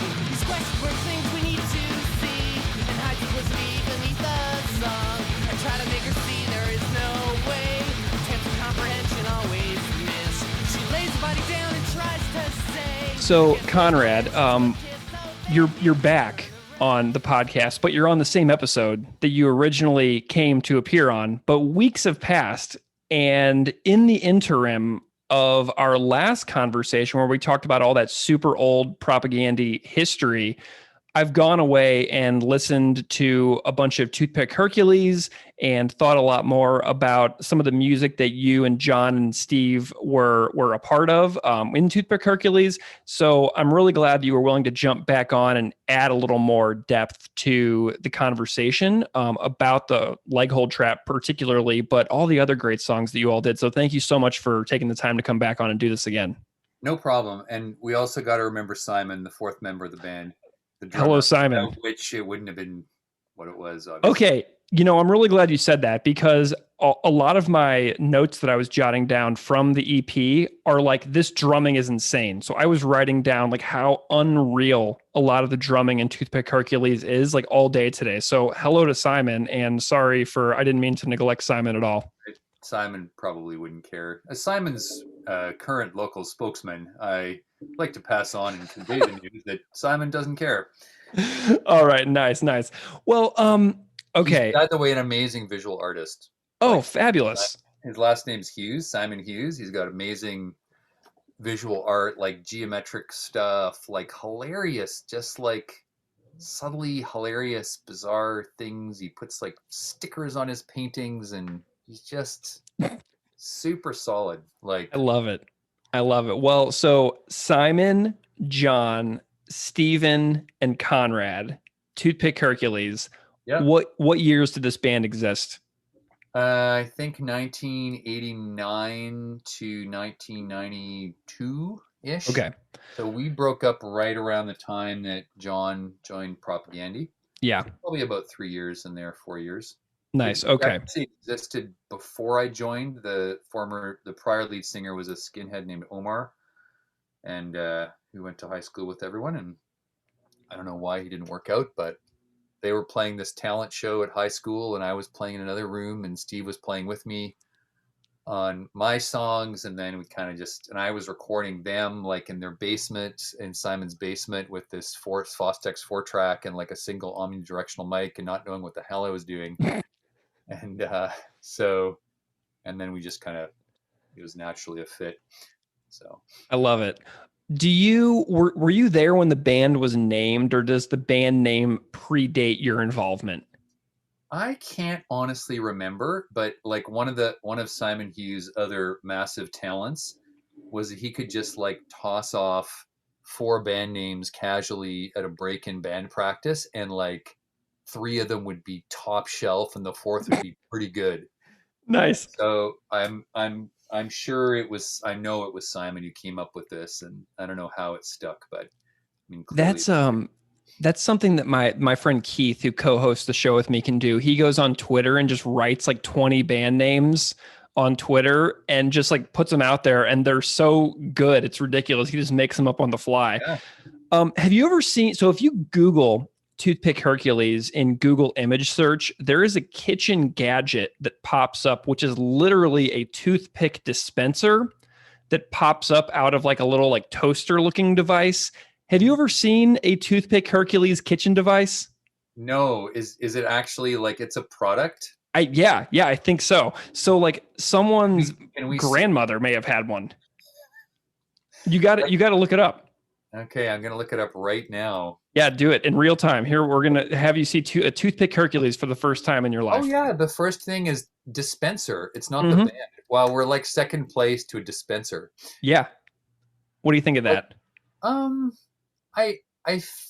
failed to see the Herculean aspect to it. But let me look more closely. Oh, Oh yeah, because the Hercules in this thing is holding up a single toothpick. I knew Yeah, you would love it.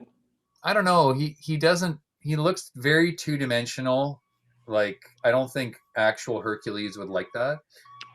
And it's like it's missing the paradox, I think. But I aside love from it. that, I love it. Awesome. It's Awesome. unfortunately currently unavailable on Amazon.ca, the Evil Empire. For any of those listening to this podcast who are thinking of going and buying one. Yeah, well, and we know that Jeff Bezos just announced the other day that he's going to space, and I'm kind of like, maybe he could just like live in space, you know what I mean? Just kind of just live up there, and maybe the world will heal a little bit. Yeah, well, if you have a cajillion dollars, then you're probably bored and thinking of new things to do.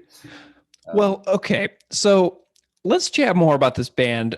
How many recorded songs of Toothpick Hercules exist in some kind of recorded form? Do you have any idea?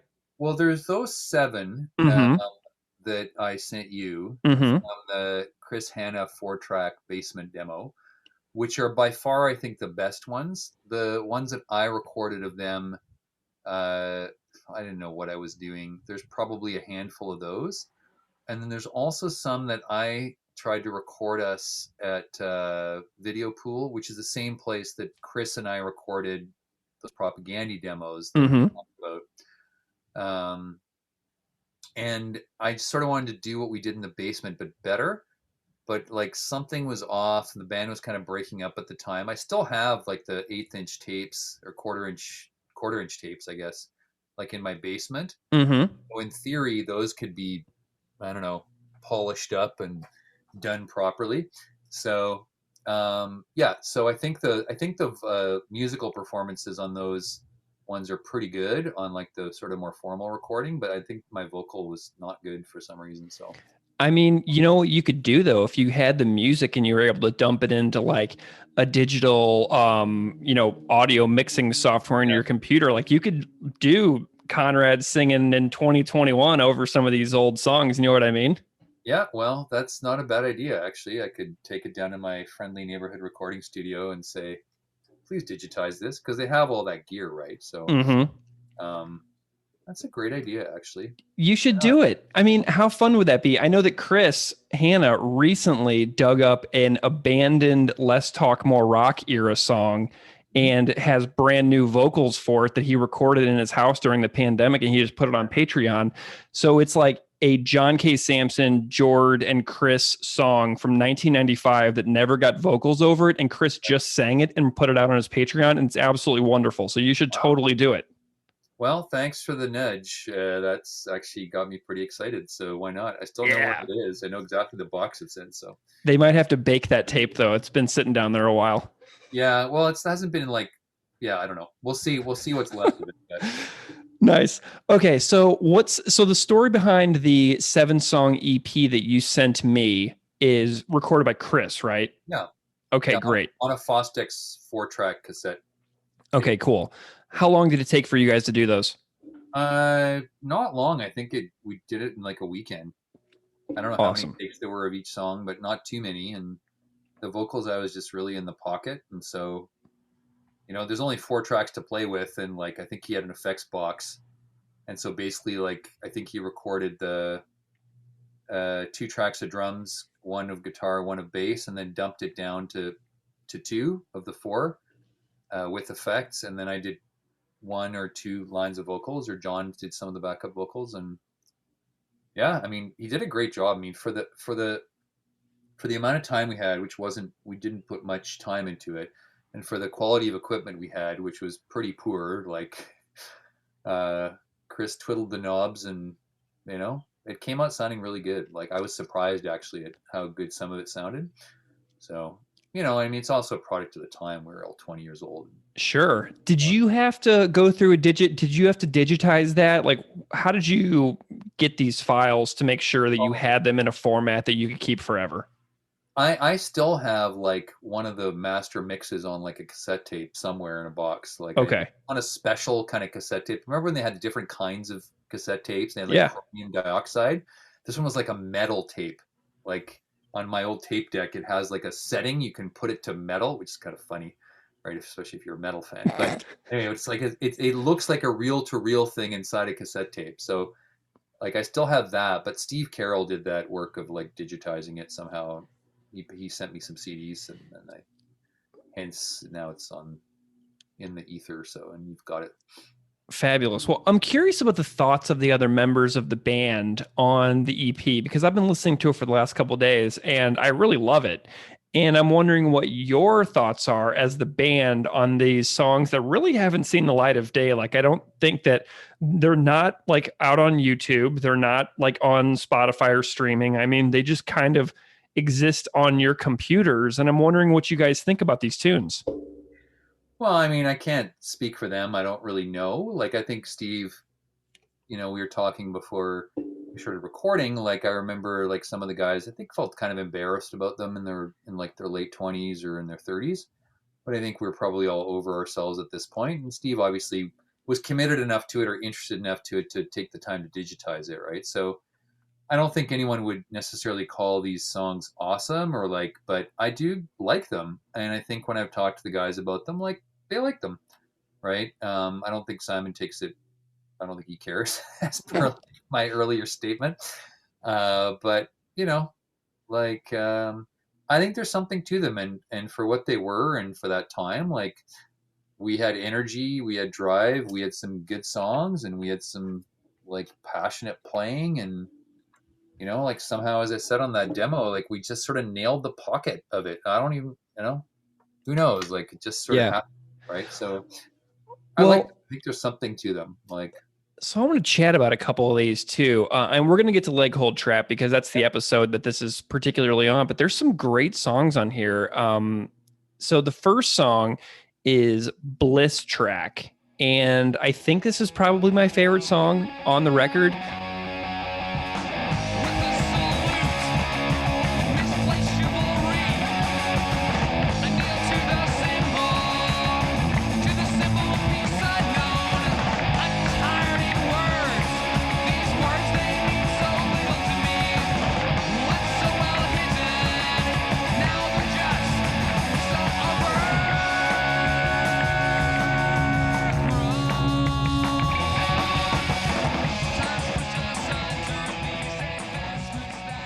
I really like this one a lot. Whenever the vocals come in, I was like, at first I was like, whoa, it's like Dave Smalley from Dag Nasty. And then I was like, whoa, it's like Chai Pig. And then I was like, whoa, it's like John Stab from Government Issue. And I can't believe how, and like Milo from The Descendants too is like all over it feels like that in that style. But I couldn't believe how awesome it was. And I was like, this legit is like SNFU, Dag Nasty, The Descendants, and Government Issue kind of all rolled into one package. And I'm wondering what you guys were listening to when you were writing these songs. Like, did you have some favorite bands that were like inspiring your sound at all? I have kind of weirder and more eclectic and narrower tastes than I think those other guys. But like all of those bands you were saying were stuff that those guys were listening to. Especially Simon was into all those bands. I mean, the four of us went and saw The Descendants. No, I think it was all at that point live. I was listening to some Dag Nasty. Those guys were listening to more SNFU than I was. I was like super into Dinosaur Jr. and The Replacements and Husker Du. Like I was kind of ODing on those three bands. And I continued to do so for a long time. So those are kind of my influences, but certainly like all that kind of SoCal stuff, like they were into, I liked some of it too. So yeah, I mean, you're definitely on like right on target for what inspired a lot of the music. So tell me what you think about this particular song, Bliss Track. I think it's a great tune. It's those are all John Samson lyrics. I think the melody was originally his, but I kind of took it over and probably did a couple little things to it. The vocal harmony at the end was one I wrote, which is the one I'm like probably the proudest of in that.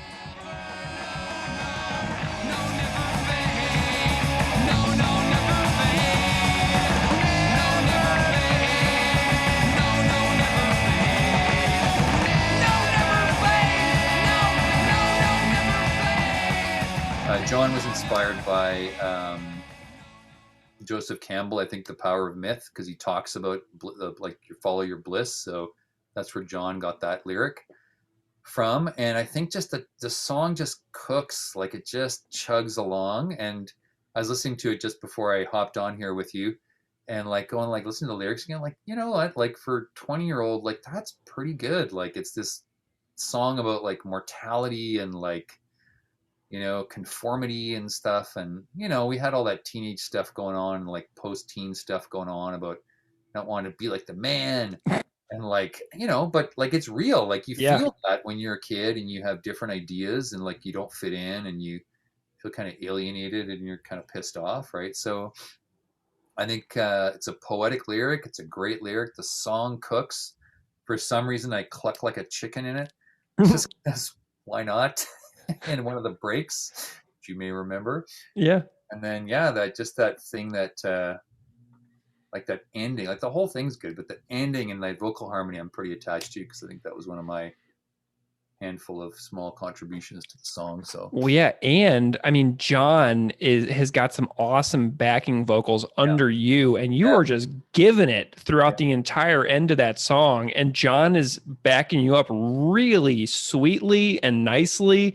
And so you're really super intense, and John is very like got this wonderful tone to him. And I'm just like, man, this is just so great, because you two sound better together than Chris and John did on the first two Propaganda records. So I see you and John's voices being more complementary for each other on these Toothpick songs than Chris Hanna and John on the first couple Propaganda records, you know?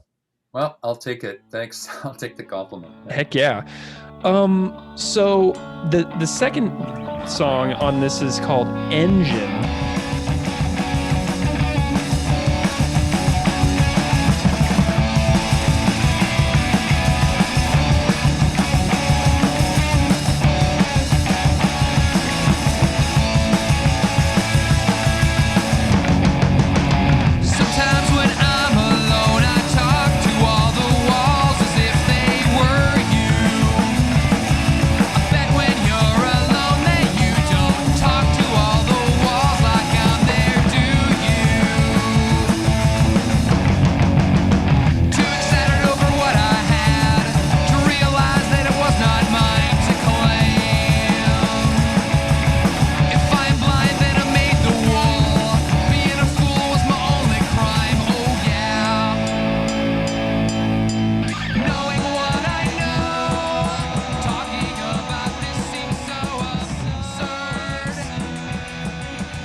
And it's melodic as heck. It's got a lot more Descendants feel to it. It's really great. Tell me what you think about Engine.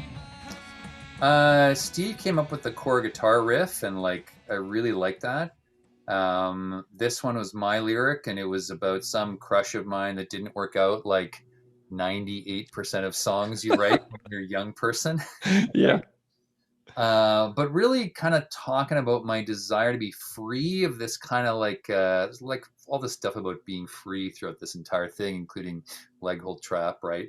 So just like knowing I was caught in this kind of like overthinking this thing and getting stuck to this idea of being with this person who didn't work out for a variety of reasons, and just like not wanting to be stuck anymore, and the angst between that conflict of like wanting to be free of it and not knowing how, right? So that's sort of the lyrical side of things. And again, the harmonies there I'm pretty proud of. Like I wrote the bridge harmonies that kind of cross and like hit a major second somewhere and like rub in the middle, and like that's one of my favorite parts of the song. But yeah, like the drums, like Simon's super driving, and he like worked off Steve's riff there, and you know, it's similar to Bliss Track in a sense. It's got kind of like that nice middle bridge and that driving ending. Yeah. Right? So, you know, and like it, yeah, dude, just Soda was in the vocal pocket and the band was tight, and so yeah, that was one of our favorite songs to play together, if I remember. These first two songs, Bliss Track and Engine, if this was the A side and the B side of a 7-inch, it would be just like an absolutely wonderful finished product. You know what I mean? I feel like these two fit together so well that it's like a complementary piece back to back. It flows really, really well. And there's always something that's really fantastic about a track 1, 2 on a record that just goes super well together. And like, wow, these could be their own 7-inch. This is really great. Yeah. So track 3 is called Vegetables. That's next to mine. I'll listen to my music until I reach my destination and ruminate on matters of the mind. So listen to me when I say, listen to me when I say, eat your vegetables.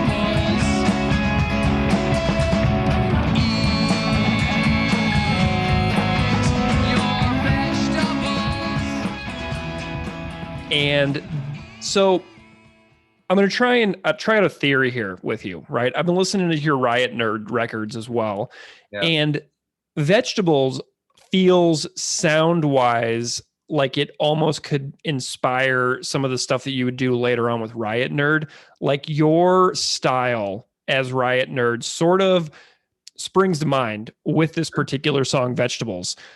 It feels like your project now a lot more than a song by a punk band that preceded Propagandy. Like, do you see this one as like more stylistically similar to like RiotNrrd than like a raging punk band from like the late 80s? Yeah, for sure. I mean, the lyrics are kind of absurd and just like you know, like you're a songwriter, right? Do you ever Little, write I dabble. Okay. So sometimes like when I write songs and maybe when others write songs, you have a good idea for a melody, Yeah. but you don't know what the lyric is. So you just invent a bunch of nonsense lyrics that hold space. Like Yeah, it's you a hum over space holder. it. What's that? You hum over it. Yeah, you hum, or I'll write the words, right? So Yeah. because then they'll have the feel of what I want and the rhythm. And this one, I think I probably started with some placeholder lyrics and went, well, why not? Like they're absurd. They kind of make sense, but they don't really make sense. And let's go with it. And obviously, I mean, the other thing, if you play a clip of that song or you've heard it, is it's like a blatant Pixies ripoff. Like, Where Is My Mind? Similar, right? A little faster, I think, and obviously we speed up at the end. But sure, I mean, RiotNrrd stuff is meant to be absurd and kind of quirky and dumb and smart at the same time. So I don't know. So yeah, for sure, this is kind of little, like, I wouldn't have thought that, but now that you pointed out, it's pretty obvious it's true. So yeah, you're totally right about that. Nice. Okay, so we have a song called Dissenting Voice here, and I actually don't have anything written down about this song, but I do like it. And I also like the fact that you sort of just ended on this, like, you know, this cuss out kind of ending, which has really cracked me up.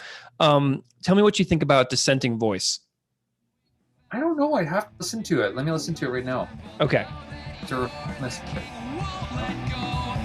Status quo, system nurtures your illusions. We the people bear the burden. Finance all your self-delusions.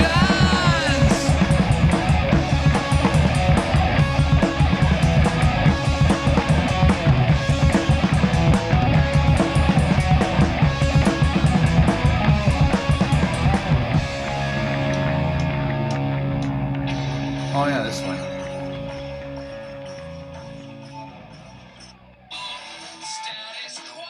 Oh, this one. I forgot it.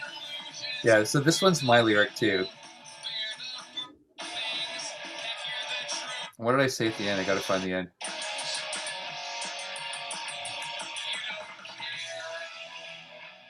Oh yeah, that curse. Yeah, you don't use to fucking care.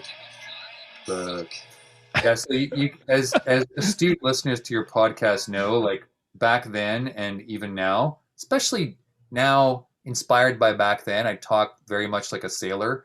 I don't think I've sworn yet today outside of that little recording thing. I don't know. Like, again, it's sort of like a rebellion conformity type song.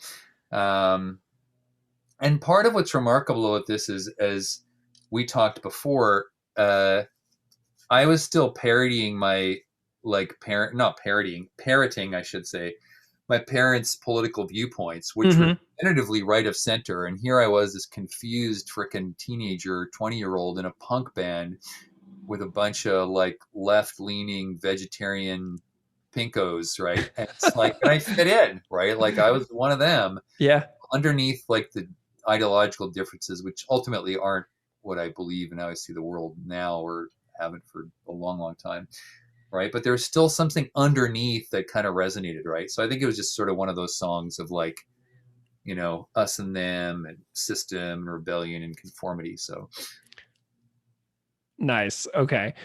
Well, so then we have track 5, and we're working our way towards Leg Hold Trap. So this song, Neil, this song rocks. It's got this opening hi-hat though that reminds me a lot of Danzig Mother, because it's got that tss, tss, tss. oh yeah, this one.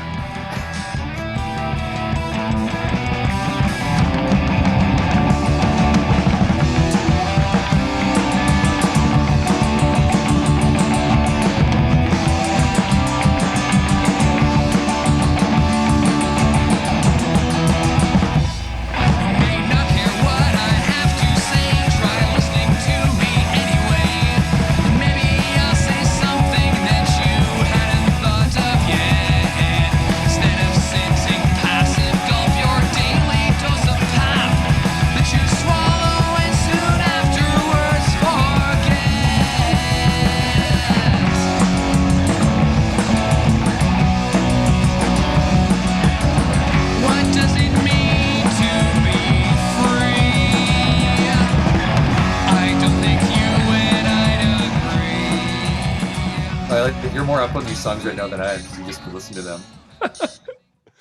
Oh yeah, I love the riff that Steve comes up with right here now. But yeah, It's great. oh yeah, the out of tune harmonics I think I was playing on my acoustic guitar. Yeah, this one cooks too, doesn't it? Yeah. Anyway, That song is a real standout track for me on this record, because Simon's drumming is so good on that song. It's not predictable in any way what the drums are doing. Like it took me a while to wrap my brain around what he's actually playing, because it's so unpredictable and not straightforward like you would get out of a lot of punk bands from that time period. And he's got really great cymbal work. He's got really great kick drum work, and it's agile drumming. And like that to me is like a standout track for the drumming on the record. But I love it because nothing is predictable to me about the beats on those drums. So tell me what you think about Neil and any memories you may have of this track.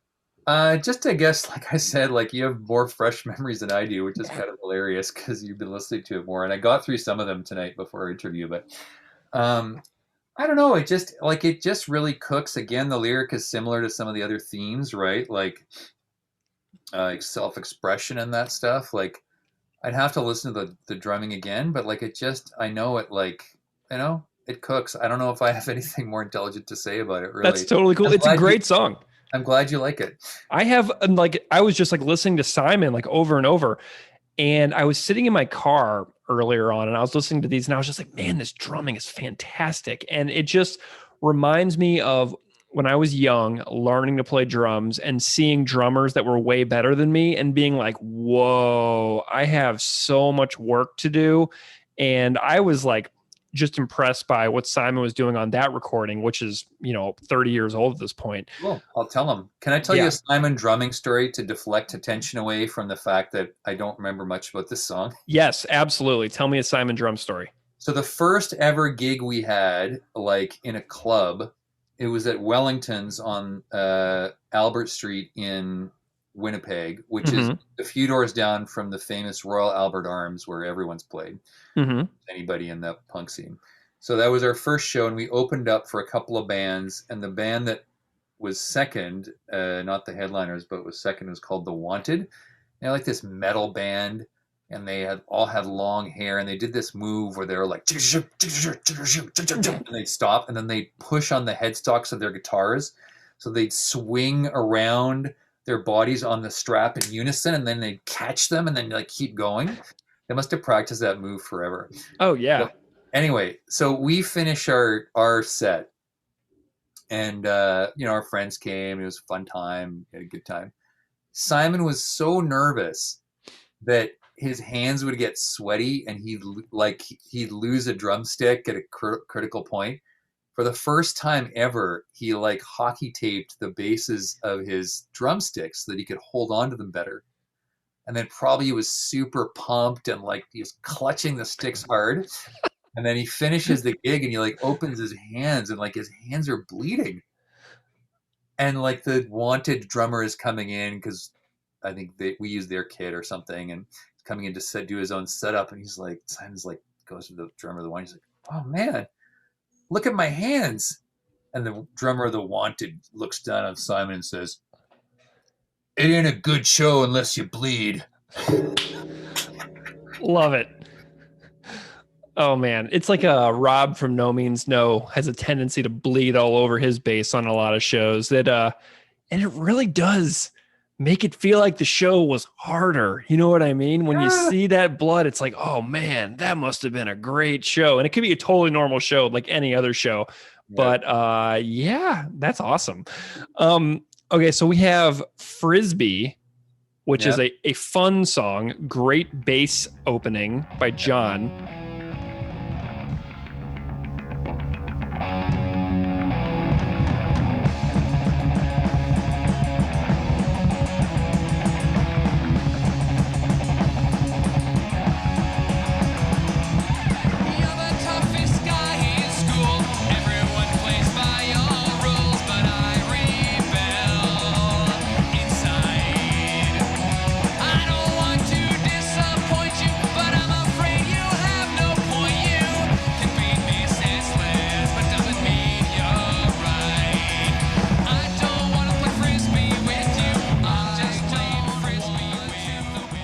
John played bass in this band, right? Yeah. John was the bass player. Okay, great. And the melodies again remind me of early Descendants, especially with that heavy ride cymbal that Simon's leaning into. Fantastic John K. Sampson backing vocals all over this particular track as well. Any particular memories of Frisbee on your end? I think they're all actually my backing vocals on this one, but I'm pretty sure. Yeah, I think I did all of them, but okay, you fooled me. John did write the core chorus lyric, I think, and it was just a throwaway lyric. And there was joking among the band that because especially our age and our sex, that like it was some metaphor for masturbation. Because the chorus lyric is, I don't want to play Frisbee with you. I'm just playing Frisbee with the wind. So quote Frisbee, quote with the wind. I don't know if you had that where you look up, but like anything and everything could be turned into a euphemism for either sex or masturbation. Obviously, I mean, our hormones were pretty high. Most of us weren't having any sex very much, and at least I could speak for myself.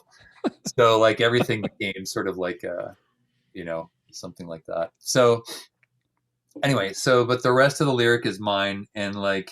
Yeah, it's similar to I guess Bliss Track and Engine in that it has that kind of like I'm proud of some of the vocal stuff in the break, like when I slide down in that harmony and it kind of like just like and the band kicks in at just the right time. Mm-hmm. Like that stuff, like I always get really excited about that. So and yeah, it's just, not getting crushed by the machine, I guess. Like a lot of this, like goes through the whole lyrical content of the album, right? So, and not being bullied and just being courageous and standing up to bullshit. And so. Fantastic. Well, that brings us to the closing track on the EP, famously covered by Propagandhi, Leg Hold Trap. And as I told you before we began recording, I think the Propagandhi did Toothpick Hercules a great disservice by covering Leg Hold Trap as opposed to Bliss Track or Engine or Kneel, because I think that Leg Hold might be maybe my least favorite song on the record. And I don't say that to like insult the song at all. But there are some songs on here that are like exponentially better than Leg Hold Trap in my view. And I'm wondering how you see my particular assessment of Leg Hold Trap. Well, I think the email you sent me, in which in all caps you said, "I think this is my least favorite song," was preceded by my email a few days earlier, which said, I don't know what I'm going to say about this song. I think it, and I felt embarrassed to say it because I knew you were sculpting this episode around it. Oh, it's fine. Right? It's like, I think it's my least favorite song too. Like, and part of it is I think it feels like it's not quite fully baked. Mm-hmm. In comparison to the other songs maybe on the album. Like, it does cook, I think, especially as listening to it today, preparation for conversation. I think the first verse and chorus certainly cook. I think the way my vocal hangs over, like when it seems like the band kicks in again to start the second verse, works really well. The beginning of the song, we're not together. And like, sometimes like people will record a song where like one instrument's doing something, you don't know where the one is. Like, where's the bar? Mm-hmm. Right? You're kind of offset, and you're like, what's going on? And then the rhythm kicks in. You're like, oh, it's there. Yeah. Right. So that's sometimes delicious to do because you got kind of fooled. But in this version of Leg Hold Trap, it's delicious only in that we're out of sync with each other, not on purpose, but because we weren't together. The band wasn't together. And then we get together by the end of the third or fourth bar. So, I think the rhythm is fairly straight in it too, like in the sense that there's not as much interesting stuff going on rhythmically. I think the chord changes are on the one, which isn't as interesting, I think, generally for the way I like music. And yeah, I mean, John's such an amazing lyricist, and in this song, which is very rare for him, because, well, in the Toothpick version, lyrics are slightly different than in the Propaganda version, in that John wrote all the lyrics in the Propaganda version, versus I used his lyrics for the first verse, and then I wrote my own for the second verse in the Toothpick version. So slightly different. And just what I was thinking of and what he was thinking of at the time, I think, mean that the songs are about two different things. So his seems to be about like a fight with a girlfriend or some stickiness in terms of either like staying together or breaking up or something like that. And yeah, it's almost like more of a vignette for him. Like, how John writes songs and like beautifully can construct like this world, right?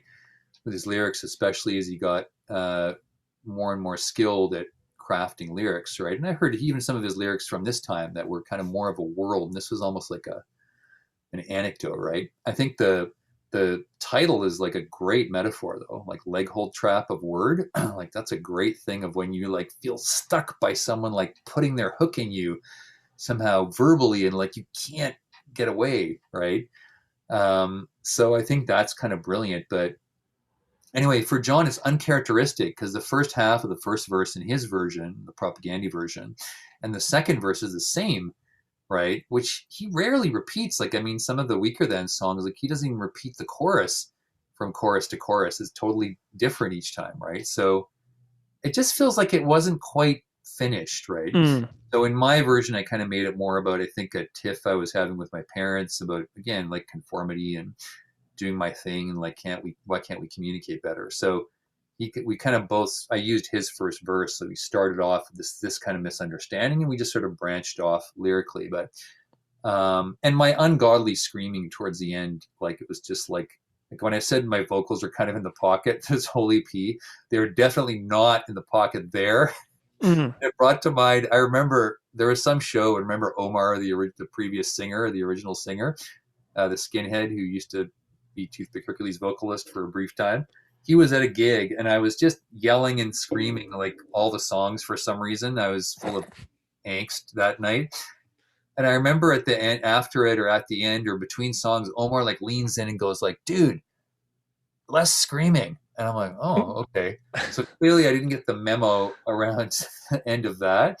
So the lyrics smooths out after that. But so anyway, it just feels like it didn't quite all come together for this. And I think part of why they translated it to Propaganda is this was, basically like a full-on John song, except for those lyrics that I added. So it seemed a natural enough fit that he would take it and use it. And sort of, I don't even know if he had a second verse written at the time. He probably didn't, or else I probably would have used his lyrics. So he must have written that second verse sort of somewhere in the translation between Toothpick and Propaganda. Can you spell out like what you mean a little bit more clearly about what the title of the song specifically means? Because Keith and I have to discuss this song in great detail this weekend, and I'm wondering if you can lay that out just a little bit once more for me. Oh, well, I mean, we can look at the actual lyric, right? But I think the line is, "You've caught truth in a leg hold trap of word."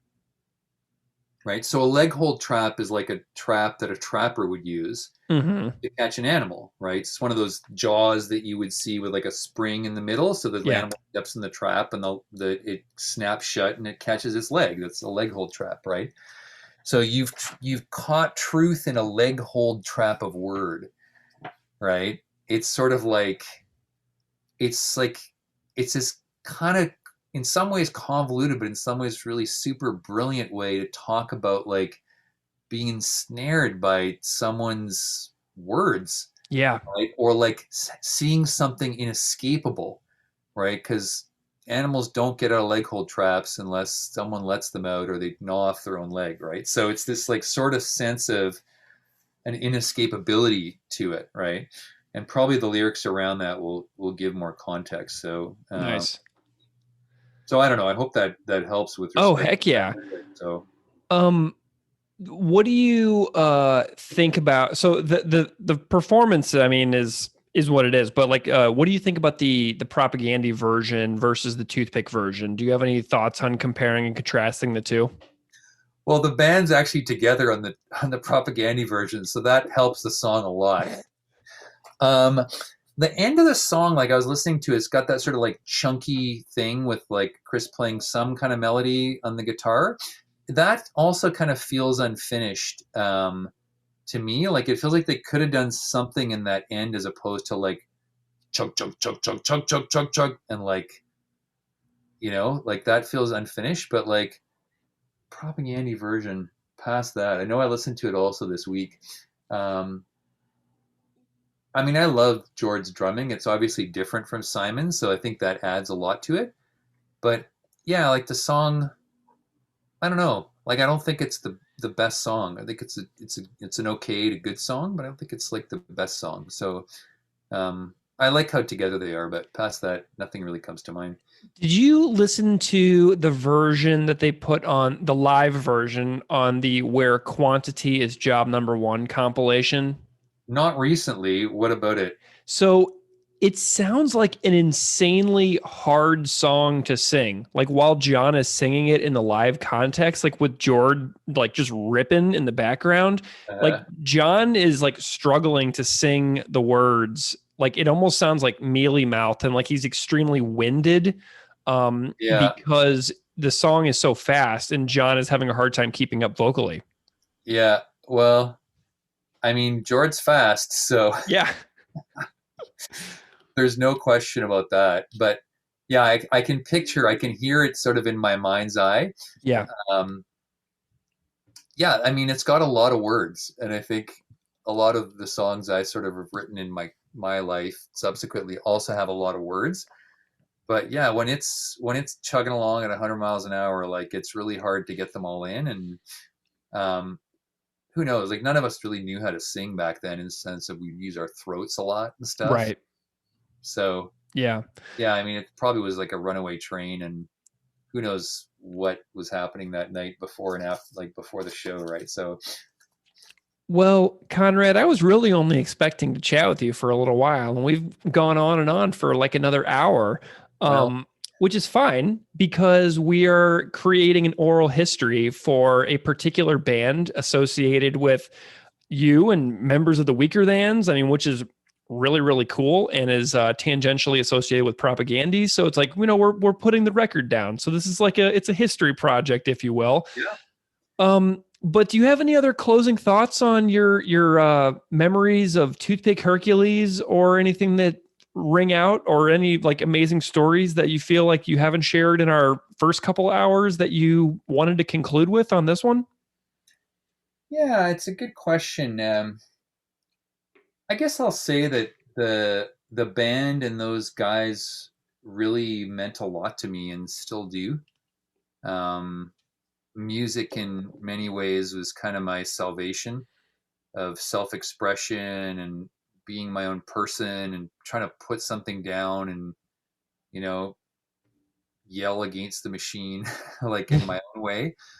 Right. So, and it's just so much more fun, I think, when you can do it with a group of people who you shared some feelings or desires or interests in common with. And, you know, I'm still in touch with those guys. I'm still friends with all three of them. And I think it speaks to the fact that even though the band wasn't that long lived, like it kind of laid down the tracks for really important parts of my life and who I am now. So, the songs are super meaningful to me. It was a ton of fun playing with those guys, and I was sad to see it end. But you know, and we have these documents of these songs, which, as you and I talked about before you started recording, like I'm starting to think, like, why not like fling these up on, you know, Spotify, etc., through CD Baby or something like that? Why not like dig out that reel-to-reel tape and see if it's salvageable and like see if the music is worth saving and finishing, right? So You gotta. yeah, Conrad, you gotta do it. I'm feeling inspired. So hats off to you for helping me out with that and doing that. Well, and I tracked you down, and I went on an epic quest to find you so that I could have you tell your story here on this little old podcast about propaganda from Winnipeg. So I'm so glad to have your slice of the story included in here, not only in the leg hold trap episode and the story of Toothpick Hercules, but also in our Oka Everywhere episode, which you were on as well. So we're just super grateful to you for your time, your energy, and your stories and your memories. And I'm just super pumped that you're willing to do this with me again, Conrad. It means a ton.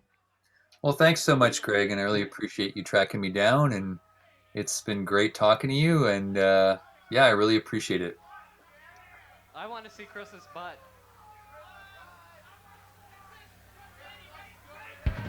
Here comes Chris's butt. I can't wait for Chris's butt. Count the zits.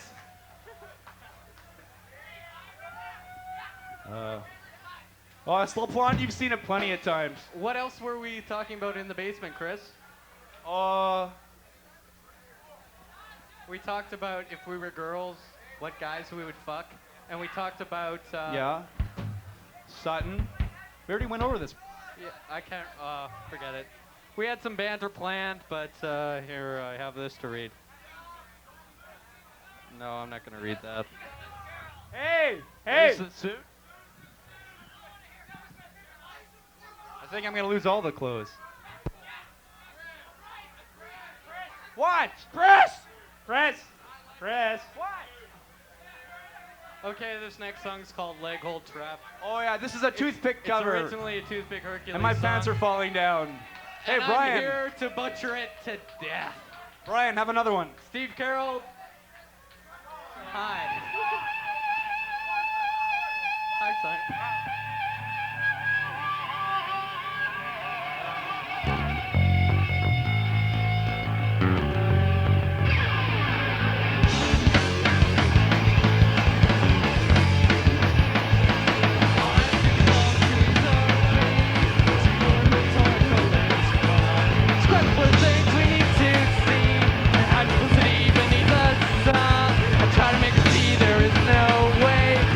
Comprehension always missed. She lays body down and tries to say, guess there's no answer to a kid, so then you turn around. Tell me why we'll have to wait and see. Turn around and you say goodbye. We always disagree. You just cannot stand to see me free.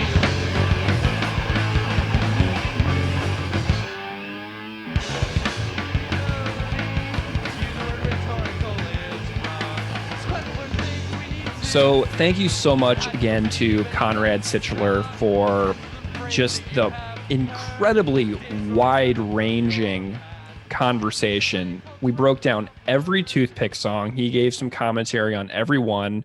Thank you to Conrad for allowing me to include snippets of the songs. These songs are largely unheard and forgotten in music in general. Constantly on YouTube, whenever I read comments about this song, people are always like, where's the original version? I saw that. Can I hear the original version?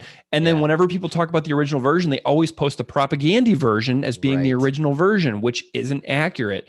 So I'm really, really glad that we were able to feature the original version, because I got to tell you, Keith, this Toothpick Hercules version is so awesome. It's as good. far as this song goes, it's awesome. So I got a couple comments about the original. Cool. The drumming is fantastic.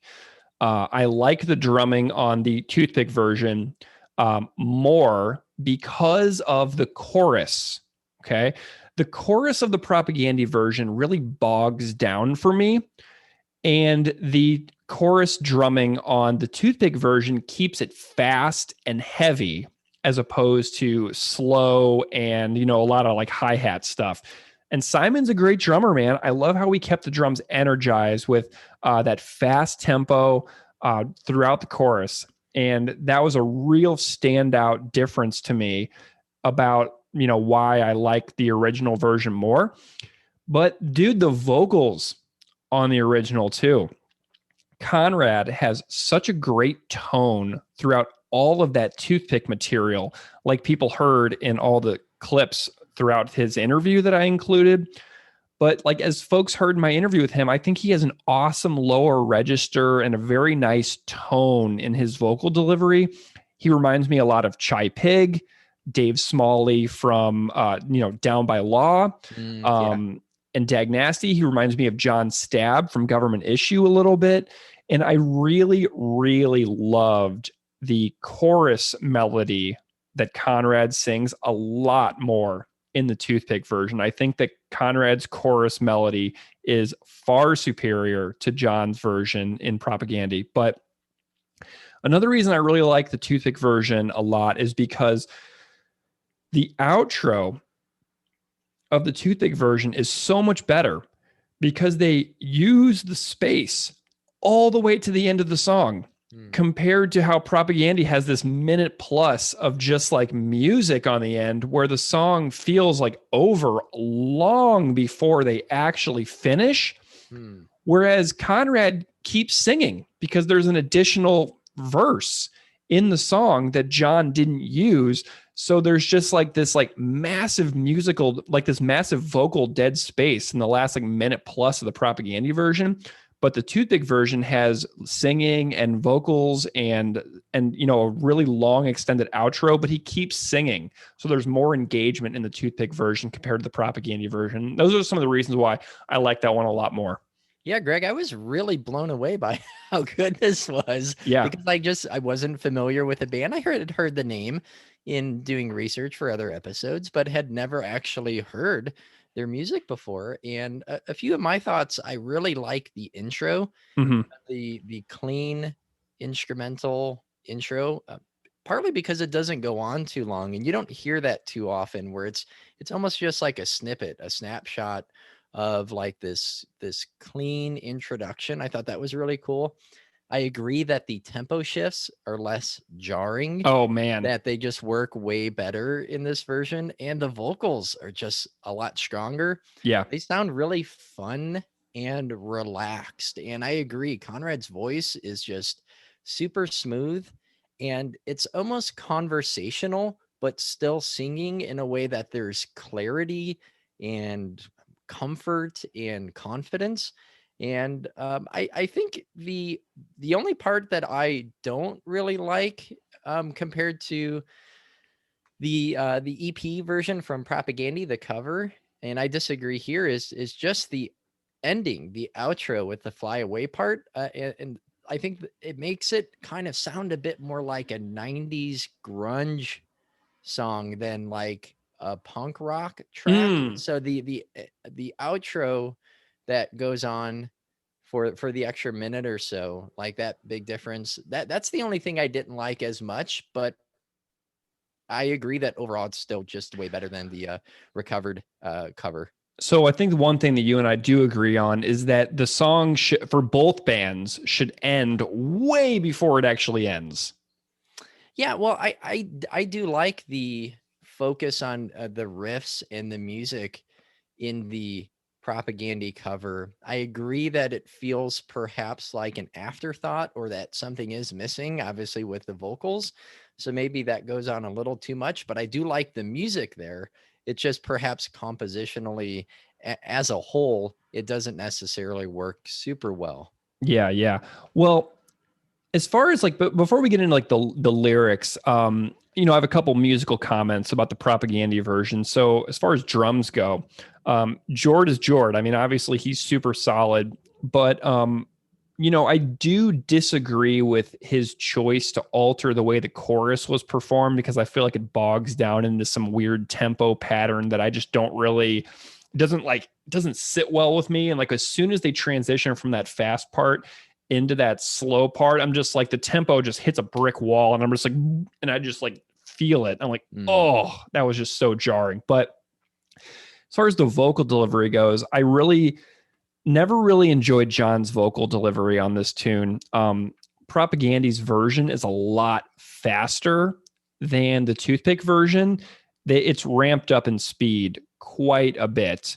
And so it feels to me like John is in a huge hurry singing this song. And it's like he's missing words because he just can't sing that fast. And the melody is kind of all over the place after the first couple of lyrics to me. And, you know, this is early John material. This was recorded for How to Clean Everything and it didn't make the record. But John just doesn't have the vocal power that Conrad has in those early days. And John obviously went on to find his true self in singing for the Weaker Thans. But, you know, this is John singing a fast punk song. And I'm just like, well, thank goodness that John really did find his niche within the Weaker Thans, because this style doesn't really work for me a whole lot as far as like the double time fast punk stuff and John's voice. But like now that I've heard the original with Conrad's delivery on the original even feels a bit rushed in a few spots too. But it feels far more natural and relaxed because the drumming pace is just a couple of clicks down on the intensity.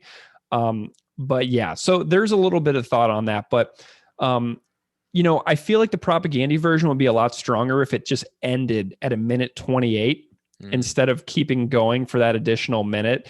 If they just said, if John sang, and you just can't stand to see me free, and then it just rang out, you know what I mean? Just end on that. So anyway, so that's just a couple of thoughts on the music of the Propagandy version that were hitting me. You know what I mean? Do you have anything else on the music that you're thinking about with Propagandy's version?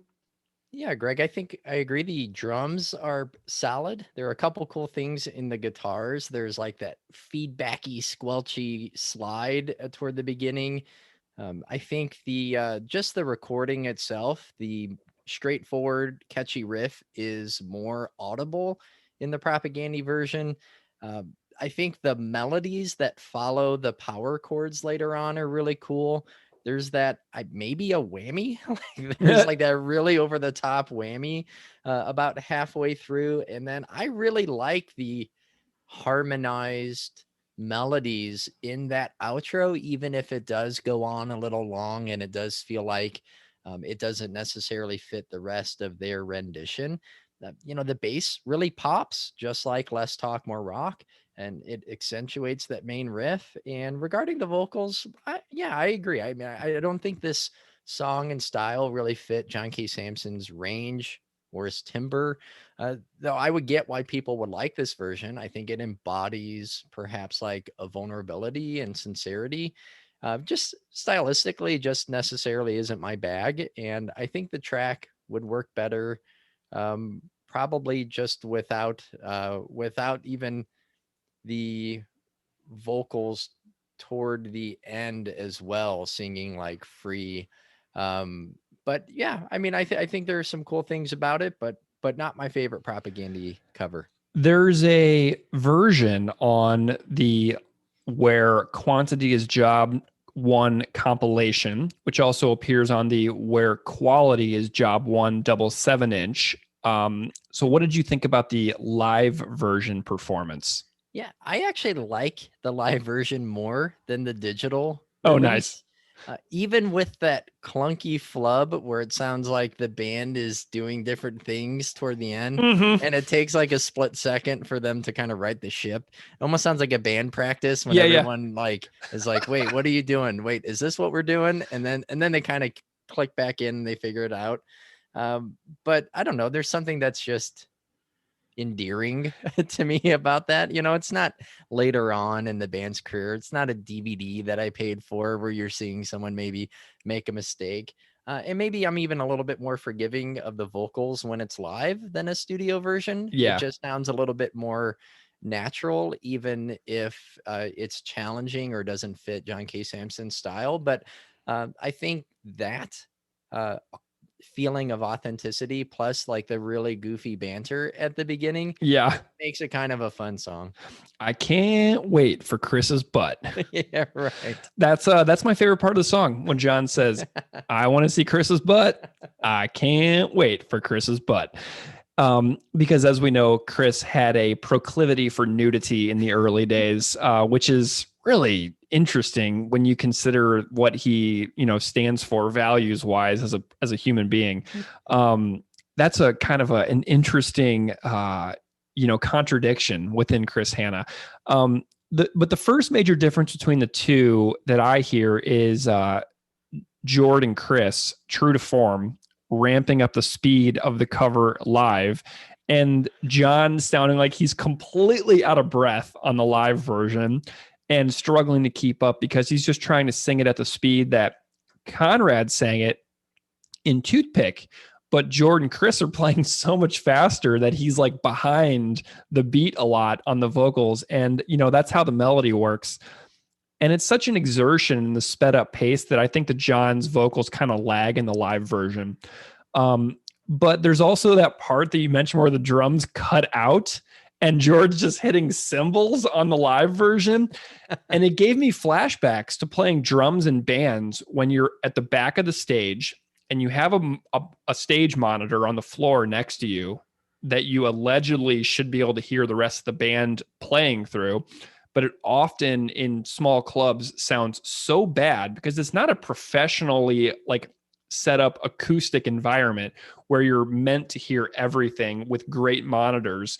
And you're just guessing a lot of the time in shows where the rest of the band is in the performance. So I'm thinking about a time in the 90s where I was playing at a show with my band in a little bar in Festus, Missouri. And I had no monitors and I was literally just guessing where I was in the song. And I would just I would think that I was in a certain part and then I would pause or stop. And then the rest of the band would death stare back at me. You stopped at the wrong part. And then I would try to fake my way that I was doing that on purpose and just hit cymbals and stuff and then come back in on the fast stuff. And I feel like Jord probably couldn't hear what the rest of the band was doing. And he just stopped and just started hitting cymbals and then came back into it like he meant to do that on purpose. But that's what the live version reminded me of. And I had PTSD from bad stage sound back in the 90s when I was playing in bands. It's just too much. Let's get into the lyrics. What do you think here? Cool, Greg. So we have the opening line. All answers seem to come too easily to you. The word rhetorical is wrong. And this had me thinking about how I find people who have the answer to everything just confusing and exhausting to talk to, honestly. I have some people in my life that will be having a problem and they'll be describing the problem to me. And then in my mind, they're asking me what kinds of solutions do I have in response to their problem, right? Or their dilemma. So I will respond to their dilemma, and then they automatically say why the idea I have could never work, why I'm wrong, etc. So And it just makes these kinds of conversations really exhausting, because you know that no matter what you say in response to somebody who's describing a problem that they're having, that they will have a quick retort on why it's a terrible idea. So if you put two people with the kind of personality together in a room, it's so utterly exhausting that I just like retreat into a social shell, because I know that there will only be relentless complaining on their part, me proposing an idea, them saying why my idea is bad, rinse and repeat. And it's just like exhausting to me to talk to people in conversations like that. You know what I mean? I have a very similar reaction to this first lyrics, especially the last couple months, Greg. You know, having raising a baby during a pandemic has not been easy. You know, my wife and I are not unique. This is not just us. There are other people who are in similar situations and in far more challenging situations. But the reality is we've just not received much help for various circumstances because of, you know, not being both of us being vaccinated until relatively recently, just because of when things were available or when it worked for our schedules, etc. But you know, when I was like, yeah, things are actually like really hard, and confiding in people and letting them know that we were struggling, most of the time I got other people's stories, or I got basically just a solution that I wasn't asking for, rather than maybe just offering help. So, you know, I know a lot of people who related to that, in addition to giving solutions when they're unsolicited. Uh, People who love just to answer all of the questions, and they seem to be able to do so somehow without much effort or expertise. And the Dunning-Kruger effect comes to mind. If people haven't heard of this, it's a cognitive bias where people without formal training or experience in any particular area of study, they'll rank their confidence in their own knowledge and skills regarding that area of study as being higher than actual experts, and how experts rank themselves. So like the less you know, the more confident you are in your abilities. People of average competence will rank themselves as being the lowest, saying they don't know anything. And then experts will acknowledge their strengths, but they'll also acknowledge their own limitations and weaknesses. So if you have like a graph, and there's like the competence is on the y-axis, and then the actual expertise is on the x, almost imagine it like a Nike swoop, but where the little swoop hook part comes up even higher. And that's the people who don't have expertise. And I think this points to something I try to drive in my classroom. And it's not just to answer questions, but also to ask them. And that answering a question often leaves you satisfied with some final conclusion or piece of information or interpretation about something. But if you just keep asking questions, the process continues, and you keep learning without really comfortably settling anywhere with some idea or with some mindset. That is so interesting. Well, this is such an interesting reaction to this first line of this song. And I'm glad that you told that story, because having these kinds of conversations where you like know that no matter what you say, somebody else is going to have like an immediate retort it makes me not want to have those conversations. It makes me not want to try, because I know that I'll not be of use in the conversation, and that I'm merely like a filler for somebody who is just waiting to, you know, deconstruct what I said and say why it's terrible, which I'm totally fine with that. And I'm open to critique and criticism in pretty much every way. But it's just like when you go into a conversation knowing that no matter what you propose, it's going to be, oh, that could never work because, and then blah, blah, blah. It's just really like, I don't want to spend my time like this, you know? And that is huge amongst teachers. I mean, just think of the conversations you have with educators where you offer a piece of advice, or you talk about some strategy that you've been using in your classroom, a resource or whatever. Even like for me, the last few years, I've tried to introduce mindfulness, like super short meditative practices where we might even do a breathing exercise before a quiz or a test, just to help the students, kind of calm down and focus before, since they might have test anxiety, they might be stressed about their grade, whatever. And geez, people love whack-a-mole. They will whack-a-mole your ideas that you've been implementing in your classroom and shoot them down as soon as you want to share them. Oh my gosh. Well, let's not harp on that anymore, because then we'll just go down the horrible negativity of teachers, of teacher jargon. And I'm not really up for that this morning. Let's go on to the next line. It says, these questions blur the things we need to see and hide simplicity beneath a song with catches of some phrase that you have heard and dated stories dug up from your past. You've caught truth in a leg-hold trap of words. And this is a really interesting line. And Conrad talked a lot about this particular line, and I had him spell this out for me because I'm not very smart. And I was like, can you just really lay this out for me, Conrad, how you see this line? Yeah. So he had a cool explanation, but like, I really liked the dated stories dug up from your past thing, because people in relationships often will hurt each other. And then, they'll move towards reconciliation, and then there'll be an apology accepted, and then trying to move on. But then that pain still lingers in a way to where those things get drug up again and thrown back in the face of the original offender, quote unquote, way down the line. And it's like, whoa, I really thought that we had forgiven each other for these things. And now I'm learning that I have not actually been forgiven for this thing.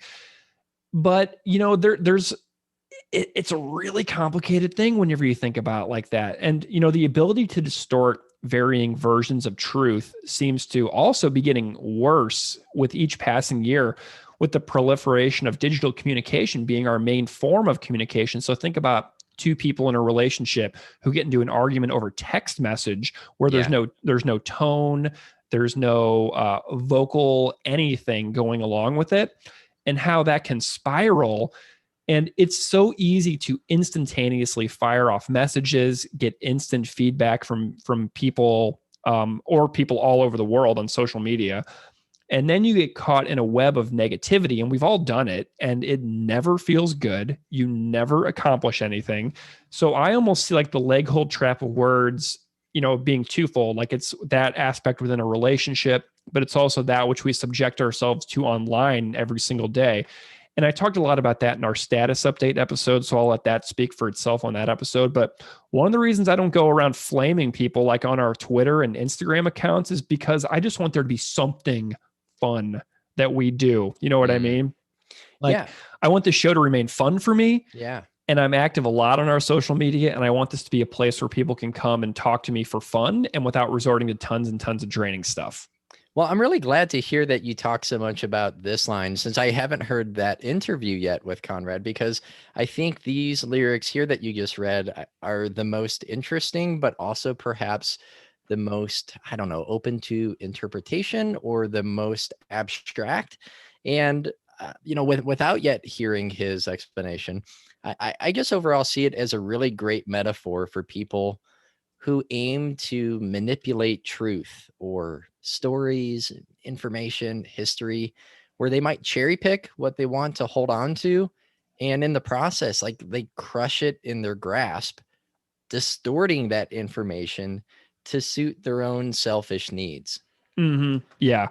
So, something else that I was thinking about with the leg hold trap of words is how people manipulate each other through words as well. And my first thought was people in relationships also who hurt each other. There's communication misfires that happen, or outright emotional manipulation occurs, and then reality becomes distorted. And then one or both people walk away from the experience more confused than ever and hurting. And the story goes that hurt people. So if, you're in a relationship where you get hurt and manipulated via words and you don't really understand what's up and what's down and what's, your tendency might be to go out and hurt somebody else in the future who wouldn't have otherwise been hurt. So it's a cycle of pain that we carry with ourselves from relationship to relationship, you know? Yeah, and the next lyrics are, I swear to you, this will not be the last time. I will turn around. Tell me why. We'll have to wait and see. Turn around and you sigh goodbye. We always disagree. You can't stand to see me free. And I get the feeling that this song was maybe written about the type of person that we've all encountered that you've already described, Greg.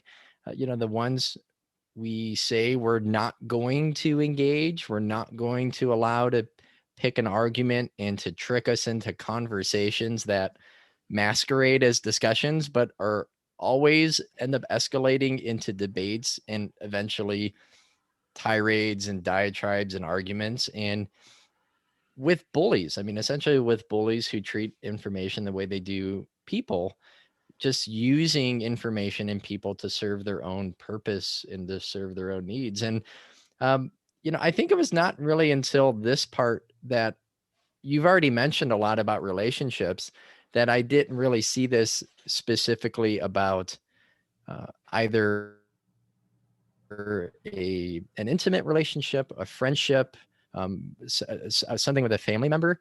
I saw this maybe as like a general observation or critique of people. But I think here is when I started to say like, oh, wait, maybe this is actually about a very specific connection with a person or relationship with people. Mm-hmm. Yeah. And so, I think about this line too. And it says, I'm thinking about if there is a long conflict simmering between a few people and the issue never gets resolved, like there might be a period of argumentation, then making up, but then the same thing keeps popping up regardless of accepted apologies from the past. It just gets to the point where both parties just need to realize that something doesn't work between them. And they need to either entirely reconfigure their relationship or move on entirely, because it will only continue to exhaust them. It will distract them from other meaningful things in life. But one person should eventually reach a breaking point and move on, regardless if the other person, who John says cannot stand to see them free, agrees or accepts it or not. And this is the most predictable thing of romantic relationships too, where one person is done, ready to move on, and the other person clings to them like grim death because they don't know what to do with their lives beyond hurting this one person in a repetitive cycle of pain. So then we have this, all answers seem to come too easily to you. The word rhetorical is wrong. These questions blur the things we need to see and hide simplicity beneath a song. So Conrad's comments about the repetitive nature of these lyrics compared to the Toothpick version, which has a totally different verse that could have been used, seems a little out of John's character to go back and like sort of recycle lyrics. So I thought that was really interesting that there was a difference in lyrics between the two versions, and that John's propaganda version, cut out like a huge other section of lyrics, which everybody heard in the Toothpick version. But then it says that I try to make her see there is no way, attempts at comprehension always miss. She lays her body down and tries to say, I guess there is no answer to a kiss. And, John seems like such a shy and extremely polite person. Like he just comes off as like such a genuinely kind human being in everything I've ever seen about him. And I have a theory that maybe John struggled with breakups because he was, done with something and didn't feel a connection to a person and didn't want to also cause them pain. So like I have this theory that maybe John really, really struggled with actually ending relationships in the past and weren't working for him. Yeah, this last part here, I think really elevates that relationship element of the song. Like if the earlier lyrics can be used in a variety of ways in navigating our relationships with people, this one just, I think, makes it pretty clear that it's probably an intimate relationship that that the singer, whether it's John or Conrad, struggling with.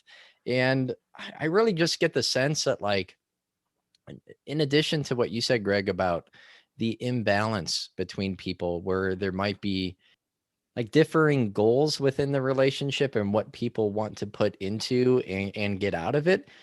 I also just get a sense that like sometimes the wires cross and there are misinterpretations and what one person might be saying or doing, the other person might project their own interpretation onto that, and then misread what's actually happening, which is probably one of my biggest faults in my own relationships with friends, but especially with my wife.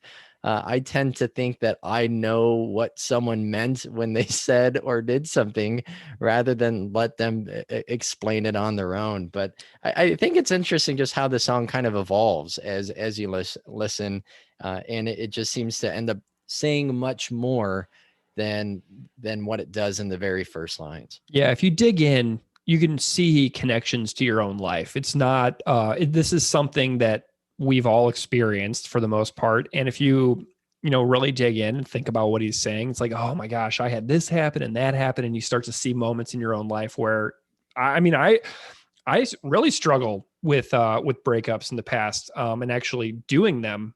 So I actually saw a lot of parallels between some of my past behaviors and John's in this song as well.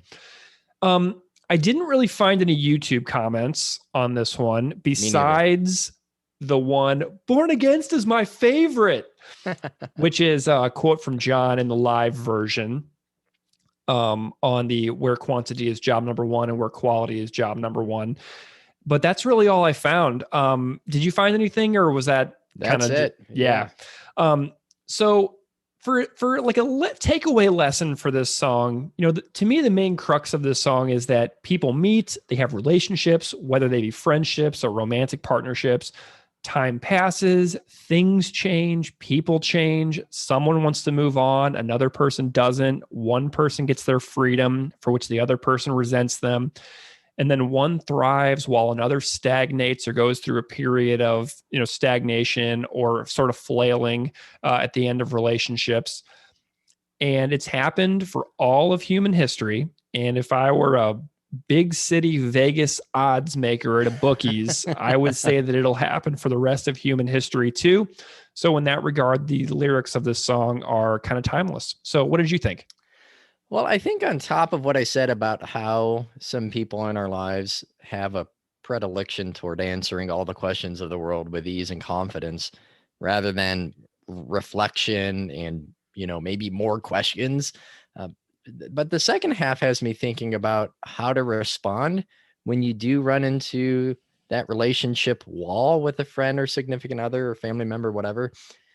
And I've done a lot of that over the last year. And my teachable moment for Leg Hold Trap is to remind others and myself that while I know I don't have all the answers about the world, I clearly know that, it's also easy to forget that I don't have the answers to the questions about the complicated people in my life.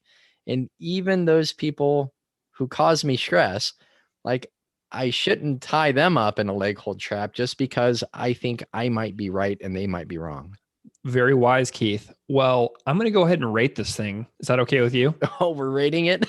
I am going to rate this as a propagandy 1 out of 5.